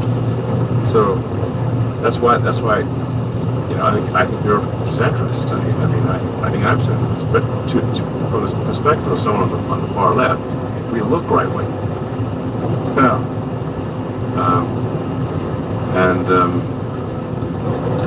You know, they think anyone who's a Republican is basically like some fascist Nazi situation. Well, what's so crazy is like it's very easy to demonstrate just from like Hillary speeches from 2008 and Obama speeches, like when they were talking about immigration, like they were as far right as Steve Bannon when it comes to immigration. Yes. Hillary was like very MAGA. I'm sure you've seen that campaign speech when she was talking about if anybody's committed a crime, get rid of them. And if you're here, you pay a hefty fine and you have to wait in line. It was really crazy. It's crazy to listen to because it's like it's as MAGA as, you know, as Marjorie Taylor Greene. Yeah, I mean, have you seen these videos people post online where they take like a speech from Obama or Hillary and they'll interview people on like college campus or something and say, what do you think of the speech by Trump? And they're like, oh, I hate it. He's a racist bigot. I'm like, just kidding. That was Obama. No, actually, that was Obama or Hillary. To your point, like literally the center's been moved so far. Yeah. The left is so. The left has gone so far left that they you know, they can't even see the center with a telescope. And the danger without you purchasing Twitter was that was going to swipe over the whole country and change where the levels were. Yeah. And so what would be rational and normal would be far left of what was rational and normal just a decade earlier. Yeah. So exactly. So historically, you'd have San Francisco, Berkeley being, you know, very far left, but the sort of the fallout from the somewhat nihilistic philosophy of San Francisco, Berkeley would be limited in geography, so maybe like, you know, 10-mile radius, 20-mile radius, something like that. But when but San Francisco and Berkeley have to be co-located with Silicon Valley, with engineers who created information superweapons, and those information superweapons were then hijacked by far-left activists to pump far-left propaganda to everywhere on Earth. Like, you remember that like full RCA radio tower thing where it's like a radio tower on Earth and it's just broadcasting? Yeah. That's what happened, is that an extremist far-left ideology happened to be co-located with the smartest engineers in the world, who created information superweapons that were not intended for this purpose, but were hijacked by the extreme activists who lived in the neighborhood. That's what happened. They hijacked the modern equivalent of the RCA radio tower and broadcast that philosophy everywhere on Earth. Yeah, you see the consequences, particularly in places that don't have free speech. Yes. Right? Like England. Yeah, where they lock people up for meetings and stuff. Literally. Yeah. 12,000 people this year. 12,000? 12,000 arrests for social media posts. I mean, yeah, some of these things you read about it, and it's like literally, it's someone had a meme on their phone that they didn't even send to anyone. Right. And they're like in prison for that. Yeah. And there was a case in Germany where the woman got a longer sentence than the guy that raped her because of something she said on a group chat. Wow. Was it an immigrant who raped her? Yes. Yeah. It was his culture. Yeah. He didn't know. He didn't know better. Yes, I think she said something, you know, not like was critical of his culture, and she got a longer sentence than the guy who raped her in Germany. Just The UK, So Europe, and- Germany, England thing seems so insane. it's totally insane. I actually didn't realize it was like such a huge number of people that got 12,000. Yeah, well, far above Russia, far above China, right. far above anywhere on earth. UK is number one. Well, you know, things like I could actually, you know, I talked to friends of mine in England, and I was like, hey, aren't you worried about this? Like, you know, shouldn't you be protesting more? And I mean, the problem is that, like, the legacy mainstream media doesn't cover the stuff. They're like, oh, everything's fine. Right. Most people aren't even aware of it until they come knocking on the door. Yeah, like so. I mean, these like lovely sort of small towns in you know, in England, Scotland, Ireland. You know, they've been like sort of living their lives quietly. They're like hobbits, right? So it's, in fact, J.R.R. Tolkien based the hobbits on people he knew in small town England, because they were just like lovely people who liked to, you know, smoke their pipe and have nice meals, and everything's pleasant. The hobbits in the Shire. Now the Shire, he's talking about, you know, places like Hertfordshire, like the Shires around in the Greater London area, Oxfordshire,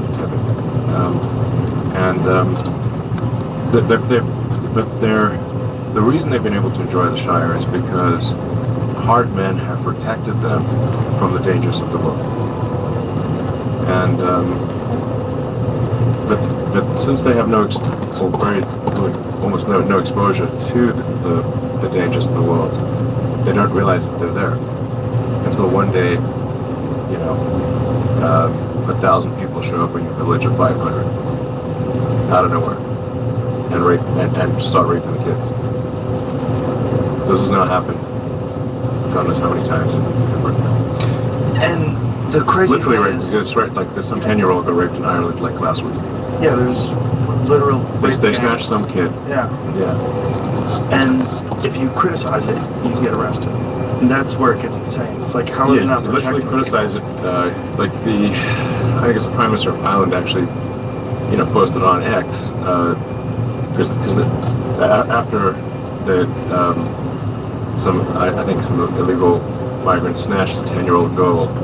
It was like going to school or something, and violently raped a 10-year-old girl. And there was you know, people were very upset about this, and they protested. The Prime Minister of Ireland, instead of saying, yeah, we really shouldn't be importing violent rapists into our country, he criticized the protesters instead and didn't mention that the reason they were protesting was because a 10-year-old girl from their small town got raped. So here's the question: why are they supporting this kind of mass immigration? And what, like, is there a plan involved in all this? Is this incompetence? Is this ignoring the fact that they don't have a handle on it, so they're trying to silence dissent? Like, what is happening?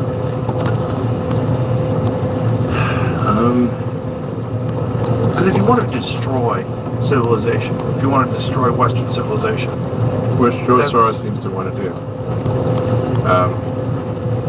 And, you know, there's just... So there's a guy, I think, who, I don't know if he's been on your show. You know Godsod? yeah, Has he been on the show? good friend of mine. Yeah, he's great. He's been on multiple times. Oh, great. He's awesome. So, you know, the way he's got a good way to describe it, which is suicidal empathy. Yeah. So, is that you prey upon people's empathy. So, like, well, you feel sorry for something, for some group, and then like, well, and that empathy is to such a degree that it is suicidal to your country or culture. And that's suicidal empathy. Because I think we should have empathy. but that empathy should extend to the victims, not just the criminals. We should have empathy for the people that they prey upon.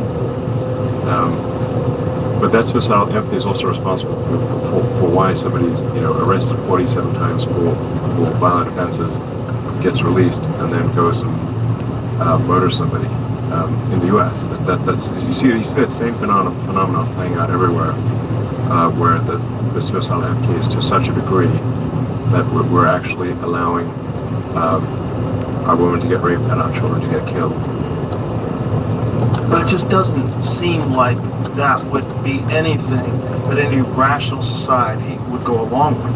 That's what makes me so confused. It's like you're importing massive numbers of people that come from some really dark places of the world. Well, there's no vetting. If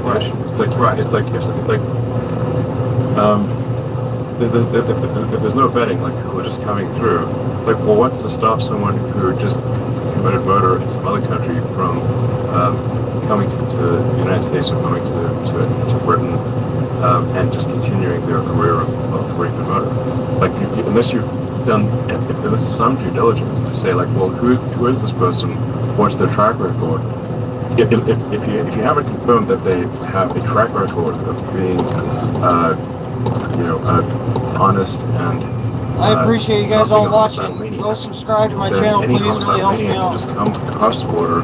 Let's not say everyone who comes across the border is a homicidal maniac, but if you don't have a vetting process to confirm that you're not letting in people who will do some serious violence, you will get people who do serious violence sometimes coming through. Well, especially if you don't punish them, and if you don't Yes. deport them. And if you are just like, well, what is the purpose of allowing all those people into the country? It can't be. I wouldn't imagine that anyone in their society supports this. Well, let me explain. So that because you mentioned, for example, how much, say, Hillary and Obama have changed their tune from prior speeches where they were hot-nosed about not letting in anyone who's like a criminal into the country. Having secure borders, all that stuff. So why did they change their tune? The reason is that they discovered that those people vote for them.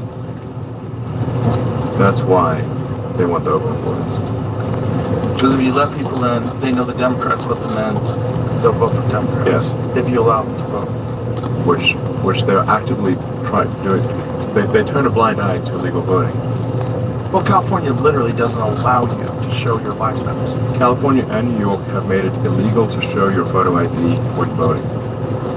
Thus, effectively, they've made it impossible to prove fraud. Impossible.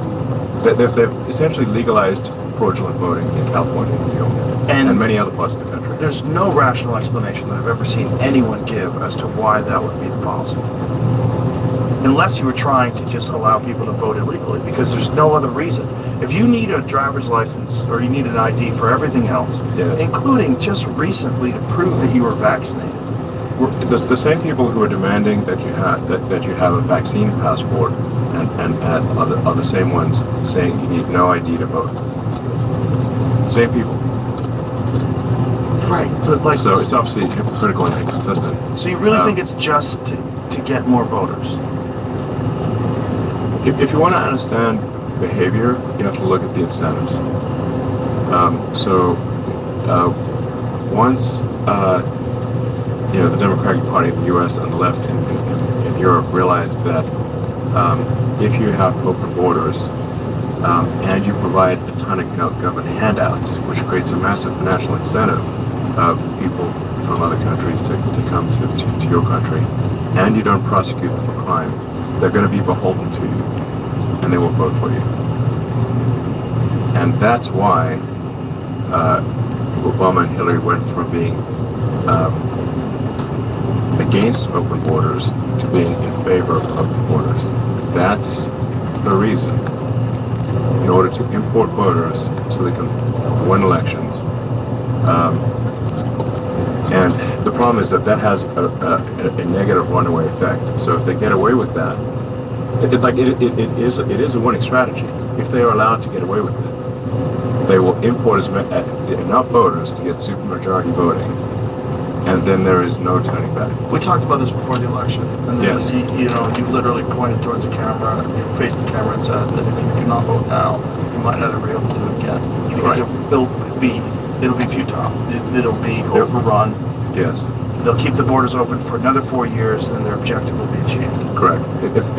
If Trump had lost, there would never have been another real election again. Because Trump is actually enforcing the border. Now, you point to situations where there's been, immigration enforcement has been overzealous, because they're not going to be perfect. There'll be cases where they've been overzealous in expelling illegals. But if you say that the standard must be perfection for expelling illegals, then you will not get any expulsion. Because perfection is impossible. And you've probably got millions of people that are here that are trying to be here under some asylum pretense, right? Yes. Like you could just come from a war-torn part of the world. They changed the definition of asylum to be economic asylum, Which is everybody. Which is everybody. Yeah. So It's the asylum. bar to prove. Asylum is supposed to mean that if you go back to your country, you'll get killed. That's what we mean by asylum. That wasn't what it's supposed to mean. They changed the definition of asylum to be you will have a decreased standard of living, which is obviously not real asylum. And you can test the absurdity of this by the fact that people who are asylum seekers go on vacation to the country that they're seeking asylum from. That doesn't make any sense. Yeah, it doesn't have to. When you understand the incentives, then you understand the behavior. So once the left realized that illegals will vote for them if they have open borders and combine that with government handouts, to create a massive incentive, that they're basically using U.S. and European taxpayer dollars to provide a financial incentive to bring in as many illegals as possible to vote them into permanent power and create a one-party state. And I invite anyone who's listening to this just do any research, and the more you dig into it, the more it will become obvious that what I'm saying is absolutely true. Yeah, well, they were busing people to swing states. It's clear that they were trying to do something. And then you had Chuck Schumer and Nancy Pelosi who were actively talking about the need to bring in people to make them citizens because we're in population collapse. Yes. Yeah. No, it's that meme. Yeah. Where so many times where they start off by saying it's not true. It's a right-wing conspiracy theorist. Right.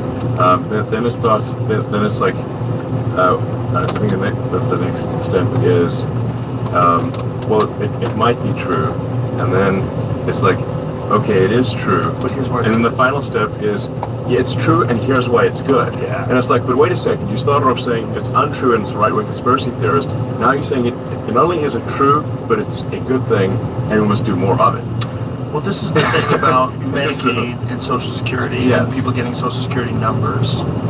That's massive fraud. It's massive fraud, and it's real, and they denied it forever. And now we're finding out this is part of the reason why this government shutdown is going on right now. Yes, the entire basis for the government shutdown is that the Trump administration correctly does not want to send massive amounts of, like, hundreds of billions of dollars to fund illegal immigrants in the blue states, or in all the states really. And so and Democrats want to keep the money spigot going to incent illegal immigrants to come into the U.S. who will vote for them. That's the crux of the battle. So they want to stop this. So what's going on right now is they have been funding these people. They've been giving them EBT cards. They've been giving them Medicaid. And they've been even housing. And more than that, just like they were taking hotels, like 4 or 5 star hotels, like the Roosevelt Hotel being a classic example, was they were sending, I think, $60 million a year to the Roosevelt Hotel, to which all it did was house illegals. And it used to be a nice hotel. I mean, it still is a nice hotel. And they're all around the country this was happening. And all tax dollars. Yes. Yeah. And The Trump administration cut off funding, for example, to the Roosevelt Hotel and these other hotels, saying like it's U.S. tax dollars should not be sent to have luxury hotels for illegal immigrants that American citizens can't even afford. Which obviously is that's insane. That's what was happening. They were also giving out like debit cards with $10,000. So it's not just about medical care. The Democrats mention medical care because they're trying to prey on people's empathy as much as possible, and then they imagine, oh wow, somebody has a desperately needed medical procedure, and shouldn't we maybe take care of them in that regard? But what they do is they divert the Medicaid funds and turn it into a slush fund for the states that goes well beyond emergency medical care. And New York and California would be bankrupt without the massive fraudulent federal payments that go to those states to pay for illegals, to create a massive financial incentive for illegals. how would they be bankrupt? They wouldn't be able to balance their state budgets, and they can't issue currency like the Federal Reserve can. And so their ability to balance budgets dependent upon illegals getting funding? The scam level here is so staggering. So there are hundreds of billions of dollars of transfer payments from the federal government to the states. Those transfer payments, the states self-report what those transfer payment numbers should be. So California and New York and Illinois lie like crazy and say that these are all legitimate payments. Well, these days I think they're even admitting that they literally want hundreds of millions of dollars for illegals. But for a while there, they're trying to deny it. So you get these transfer payments for every government program you can possibly think of. And these are self-reported by the state, and at least historically, there was no enforcement of California, New York, Illinois, and other states when they would lie. There was no actual enforcement to say like, hey, you're lying. These payments are fraudulent. Get Now out under the Trump administration, You gotta shut everything down. Go say the hi. Trump administration does not want to send hundreds of millions of dollars for fraudulent payments to the states. And the reason you have this standoff is because if the hundreds of billions of dollars to create a financial incentive to have this giant magnet to attract illegals from every part of Earth to these states, if that is turned off, the illegals will leave because they're no longer being paid to come to the United States and stay here. Wow. And then they will lose a lot of voters. The Democratic Party will lose a lot of voters. And they would have a very difficult job if this is kicked out of reintroducing it to a new bill. Yes. Especially once things start normalizing. Yes. So, in a nutshell, the Democratic Party wants to destroy democracy by importing voters, and the Republican Party disagrees with that. And the ruse is that if you don't accept what they're doing, then you're a threat to democracy. Yes. As they try to destroy democracy Yes. by importing voters. That is And literally what they're incentivizing doing. people to only vote for them and overwhelming the system. Yes. And by the way, it's a strategy that, if allowed to work, would work. And in fact, has worked. California is supermajority Democrat. Yeah. And there's so much gerrymandering that occurs. It's crazy. I'm sure you paid attention to this Proposition 50 thing. No.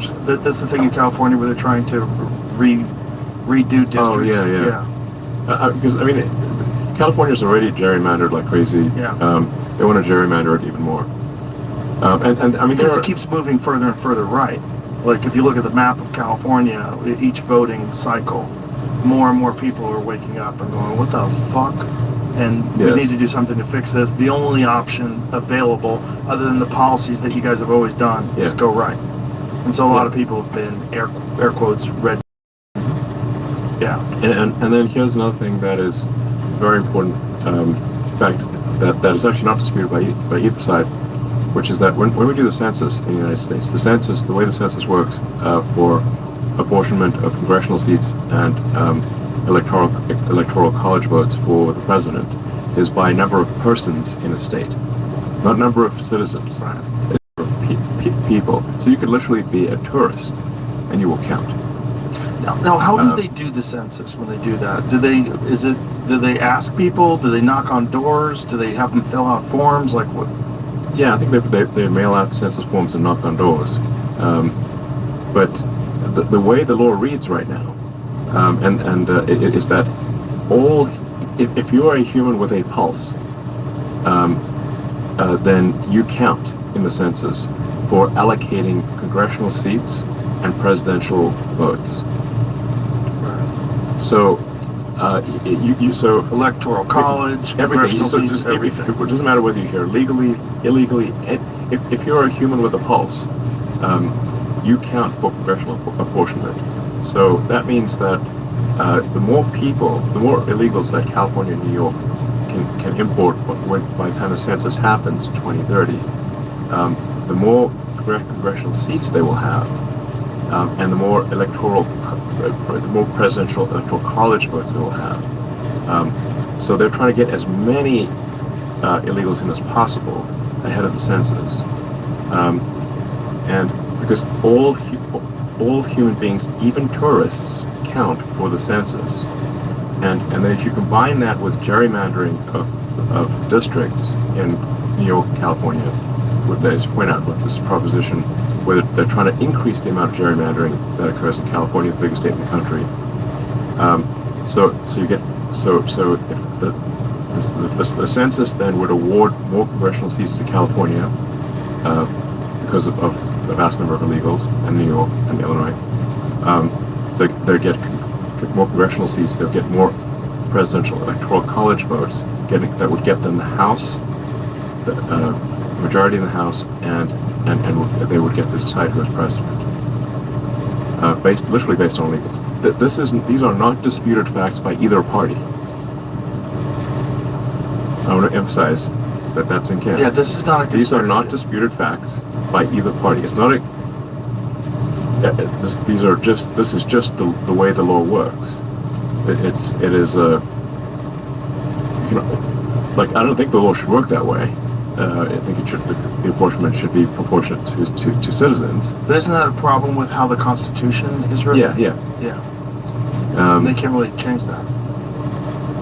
I'm not sure if it's constitutional or, but it is the way the law is written. I'm not sure if it's in the Constitution or not in this way, but that is the way the law is written. So it is an incentive, but it's an incentive that would be removed with something simple that makes sense to everybody, that only the people that should count are people that are official U.S. citizens. Yes, the way it should work is that only U.S. citizens should count in the census for purposes of determining voting power. Because people that aren't legal can't vote, supposedly. They're not supposed to be voting, but they do. But even besides that, like I said, I just can't emphasize this enough because this is a very important concept for people to understand. Is that the law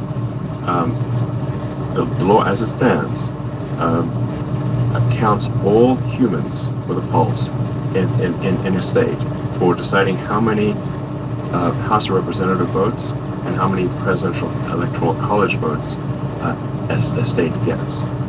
So the incentive, therefore, is for California, New York, and Illinois to maximize the number of illegals, so that they take House seats away from red states, assign them to California, New York, Illinois, and so forth. Then you combine that with extreme gerrymandering in California, New York, Illinois, and whatnot, so that basically you can't even elect any Republicans, and then they get control of the presidency, control of the House. Then they keep doing that strategy and to cement a supermajority. That is what they're trying to do. So that would essentially turn the entire country into California, Yeah. where you have differing opinions, but it doesn't matter because one party is always in control. Yeah. When you first started digging into this, when you first started, before you even accepted this role of running Doge and being a part of all that, did you have any idea that it was this fucked up? I did, yeah. I mean, sort of, When did you start knowing? I guess about 2 years ago. Isn't that crazy? Yeah, not really. Half of farming is being a nice guy to the landowners so they don't go find a new farmer. Gotta act the part, people.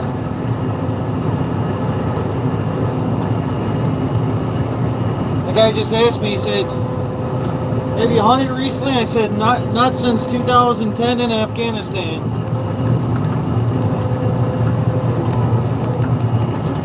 And the more I dug into it, the more I was like, holy shit, we got a real problem here. America's gonna fall. So Without anyone knowing it had fallen, that would be the problem. It could have fallen and been unrepairable without anyone really being aware Yeah. of what had happened.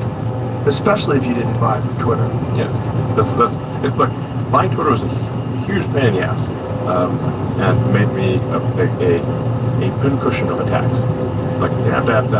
Everybody loved you before that. Well, some people. A lot of people loved you. A lot of lefties loved you. I was a hero of the left. it's It fair was to a say. thing. If you drove a Tesla, it showed that you were environmentally conscious Yeah. and you were on the right side. Yeah. Yeah. I mean, I'm still the same human. I didn't have a brain transplant, since 3 years ago. Well, that's my favorite bumper sticker that people put on Teslas now. I bought this before Elon went crazy. I took a picture of one the other day. Oh, you I was found behind this? somebody. Oh yeah, I've seen 3 or 4 of them. People that have these bumper stickers on their car that says I bought this before Elon went crazy. Because when people were vandalizing we- Teslas, Yeah. The most there was outraged. organized campaign to literally burn down Teslas, and one of our dealerships got shot up with a gun, the fire bullets at the Tesla dealership. They're burning down cars. It was crazy. But the bumper sticker should read. There should be an addendum to the bumper sticker. It's like, I bought this car before Elon turned crazy. Actually, now I realize he's not crazy, and I've seen the light. that'll take some time. That'll take some time. But people don't want to admit that they've been tricked.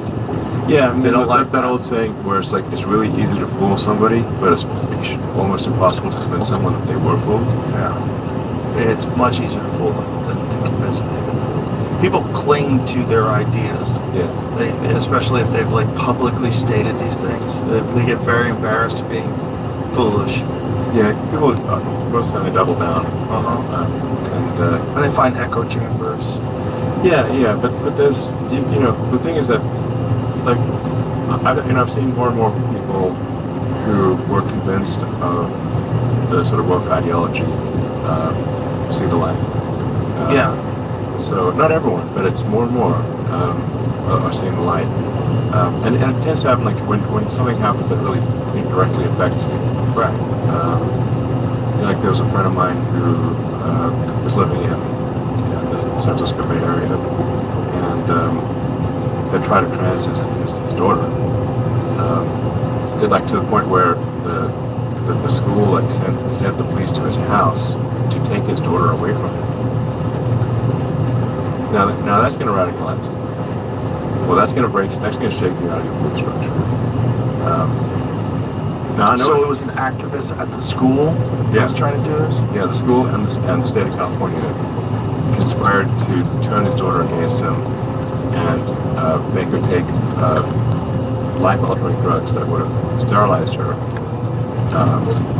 and they're irreversible. And how old was she? I think 14, something like that. So he managed to talk the police out of taking his daughter away from him that day, and that night he got on a plane to Texas. Wow. A year later, after just being in a school in Greater Austin area, she went back home. meaning like it wasn't real. Right. Um, Well, people are being much more open to that now. I mean, Wall Street Journal yesterday had that opinion piece that this whole trans thing, there's a lot of evidence it's a social contagion. Absolutely. And Colin Wright wrote that, and then he's getting death threats now, of course, on Blue Sky. People talking about exterminating him, which is one thing that you are allowed to say on Blue Sky.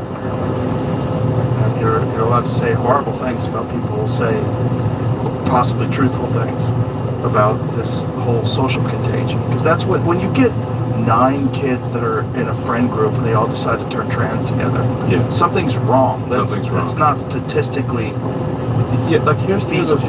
like you can convince kids to do anything. You can convince kids to be a suicide bomber. Right. So Which is why they do in some countries, why they choose children to do that. yes, Yeah. you can train kids to be suicide bombers. And if you can train kids to be suicide bombers, you can convince them of anything. Yeah, especially within a positive enforcement, cultural enforcement. And the idea that that's not the case. The kids are malleable. The minds of youth are easily corrupted. You're also seeing a lot of pushback from gay and lesbian people that are saying, like, hey, if someone So did stop this to including me, me. Yeah, exactly. Yeah. The LGBT, it's like, wait a second. Why are we being included all the time in this situation? Exactly. When, especially when, like my friend Tim Dillon's talking about this, it's like it's really homophobic because you're taking these gay kids and you're telling them like, hey, you're not gay, you're actually a girl. Yes. And, hey, go make it so that you can have an orgasm again and Right. you'll be happy. Yeah. Fucking Like crazy. permanent mutilation, permanent castration of kids is like, I think we should look at anyone who permanently castrates a kid as like right up there with like Joseph Mengele. I mean, they're mutilating children. Yeah, and it's thought of as being kind. And the thing is, would you rather have a live daughter or a dead son? That's the line that Yeah, which is not supported by any data. no. It's In all fact, bullshit. the probability of suicide increases. Right. This is important for the audience to know. The probability of suicide increases if you trans a kid, not decreases. By some accounts, it triples. So that is an evil lie. And it's a lie that is supposedly compassionate. Imagine you've twisted reality to the point where confusing a child that's not even legally allowed to get a fucking tattoo, Yeah. right? Because you think that you can make a mistake with a tattoo, a Exactly. totally removable thing. Right. If I wanted to tomorrow, I could go to a doctor and they could laser off every tattoo that I have on. Right. Okay, no harm, no foul. Yeah. But you get sterilized, like that's it forever. Forever. Yes. They'll castrate you, you no longer have testicles. You have, Yes, that's you have not no coming back. penis, you have a hole where your penis used to be. Yes. And this is compassionate, and this is And preventing you from actually, a lot of kids die in these sex change operations. They die. The number of deaths on the operating table. People don't hear about those. A lot of kids because we don't really actually have the technology to make this work. So a bunch of times the kids just die in the sex change operation. Jesus Christ. Yeah, it's demented, which it should be viewed as like, like evil Nazi doctor stuff. Well, that's why it was Like so real Nazi, not the bullshit fake Nazi stuff. crazy that even pushing back against something that seems like fundamentally, logically, very easy to argue. The old Twitter would ban you forever. Yes. That's how crazy a social contagion can get. When it completely defies logic, victimizes children, Yeah. does something that makes no sense, not supported by data, all connected to this ideology that trans is good, we gotta save trans kids, protect trans kids. Yeah, and what I want to emphasize is that the save trans kids thing is a lie. If you castrate kids and trans them, the probability of suicide increases. It does not decrease. It substantially increases. The studies I've done that I've seen, the risk of suicide triples. What a terrible spot to get out here. Jeez. So you're not saving them, you're killing them. Moreover, during the sex change operation, there are many deaths that occur during the sex change operation. Jesus Christ. It's just crazy that this is a real issue. Yeah, it's a nightmare fever dream, and people are finally waking up from it. Now, when you started getting into the Doge stuff and started finding how much money is being shuffled around and moved around to NGOs and how much money is involved and just totally untraceable funds, like this is again something like 2 years plus ago, you weren't aware of it all. No, I was aware of it. I just didn't realize how big it was. Just how much wasted food there is in the government is truly vast. In fact, the government didn't even know, nor did they care. That's crazy. Yeah. And I mean, just like some of the very basic stuff that Doge did will have lasting effects. And some of these things, they're so elementary you can't believe it. So, the Doge team got most of the main payments computers to require the congressional appropriation code. So when a payment is made, you have to actually enter the congressional appropriation code. That used to be optional, and often would be just left blank. So the money would just go out, but it wasn't even tied to a congressional appropriation. Then Doge team also made the comment field for the payment mandatory. So you have to say something. We're not saying that what is said. Like you can say anything. Your cat could run across the keyboard. You could go QWERTY ASDF, but you have to say something above nothing. Because what we found was that there were tens of billions, maybe hundreds of billions of dollars that were zombie payments. So that they're like somebody had approved a payment. Someone in the government approved a payment, and some recurring payment, and they retired or died or changed jobs, and no one turned the money off. So the money would just keep going out, and it's a pretty rare go where? to a company or an individual, and it's a pretty rare company or individual who will complain that they're getting money that they should not get. And a bunch of the money would just go to this, were transfer payments to the states. So these are automatic payments. Yeah, just automatic No payments. accounting for them at all. Like imagine like there's an automatic debit of your credit card, and you never look at the statement. Right.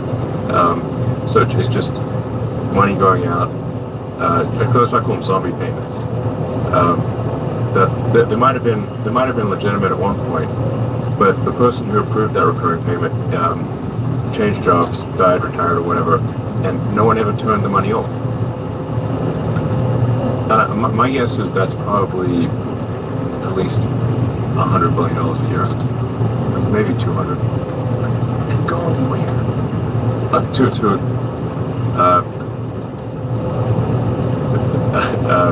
I mean, there are millions of these payments, so it's, I mean, Millions.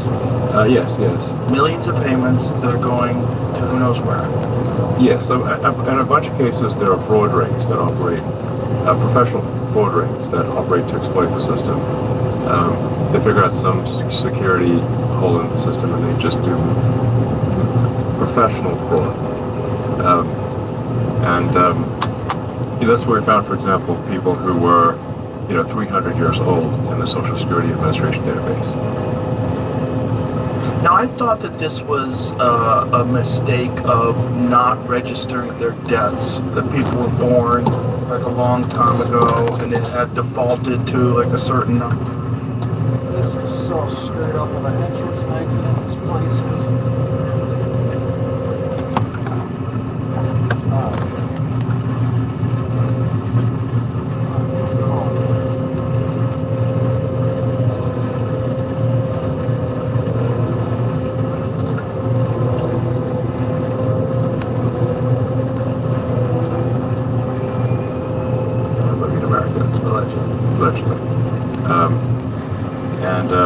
And we don't have people in some cases who are receiving payments who are born in the future. Born in the future? Born in the future. Really? Yes. They were the people receiving payments whose birth date was like 2100 and something. Okay, so there's like next century. Is there a task So force? we know that one of two things must be true. that either there's a mistake in the computer or it's fraud. But if you have someone's birthday that's either in the future or where they are older than the oldest living American, because the oldest living American is 114 years old. So if they're more than 114 years old, there's either a mistake, and someone should call them and say, I think we have your birthday wrong, because it says you were born in 86.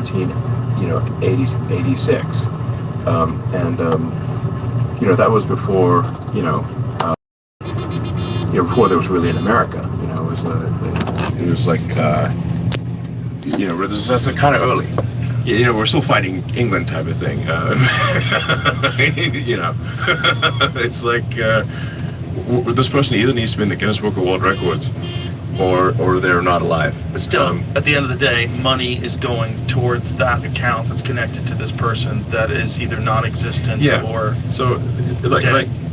So there was I think something like 20 million people in the Social Security Administration database that could not possibly be alive if their birth date is based on their birth date, they could not possibly be alive. And then to be clear, 20 million people that were receiving funds?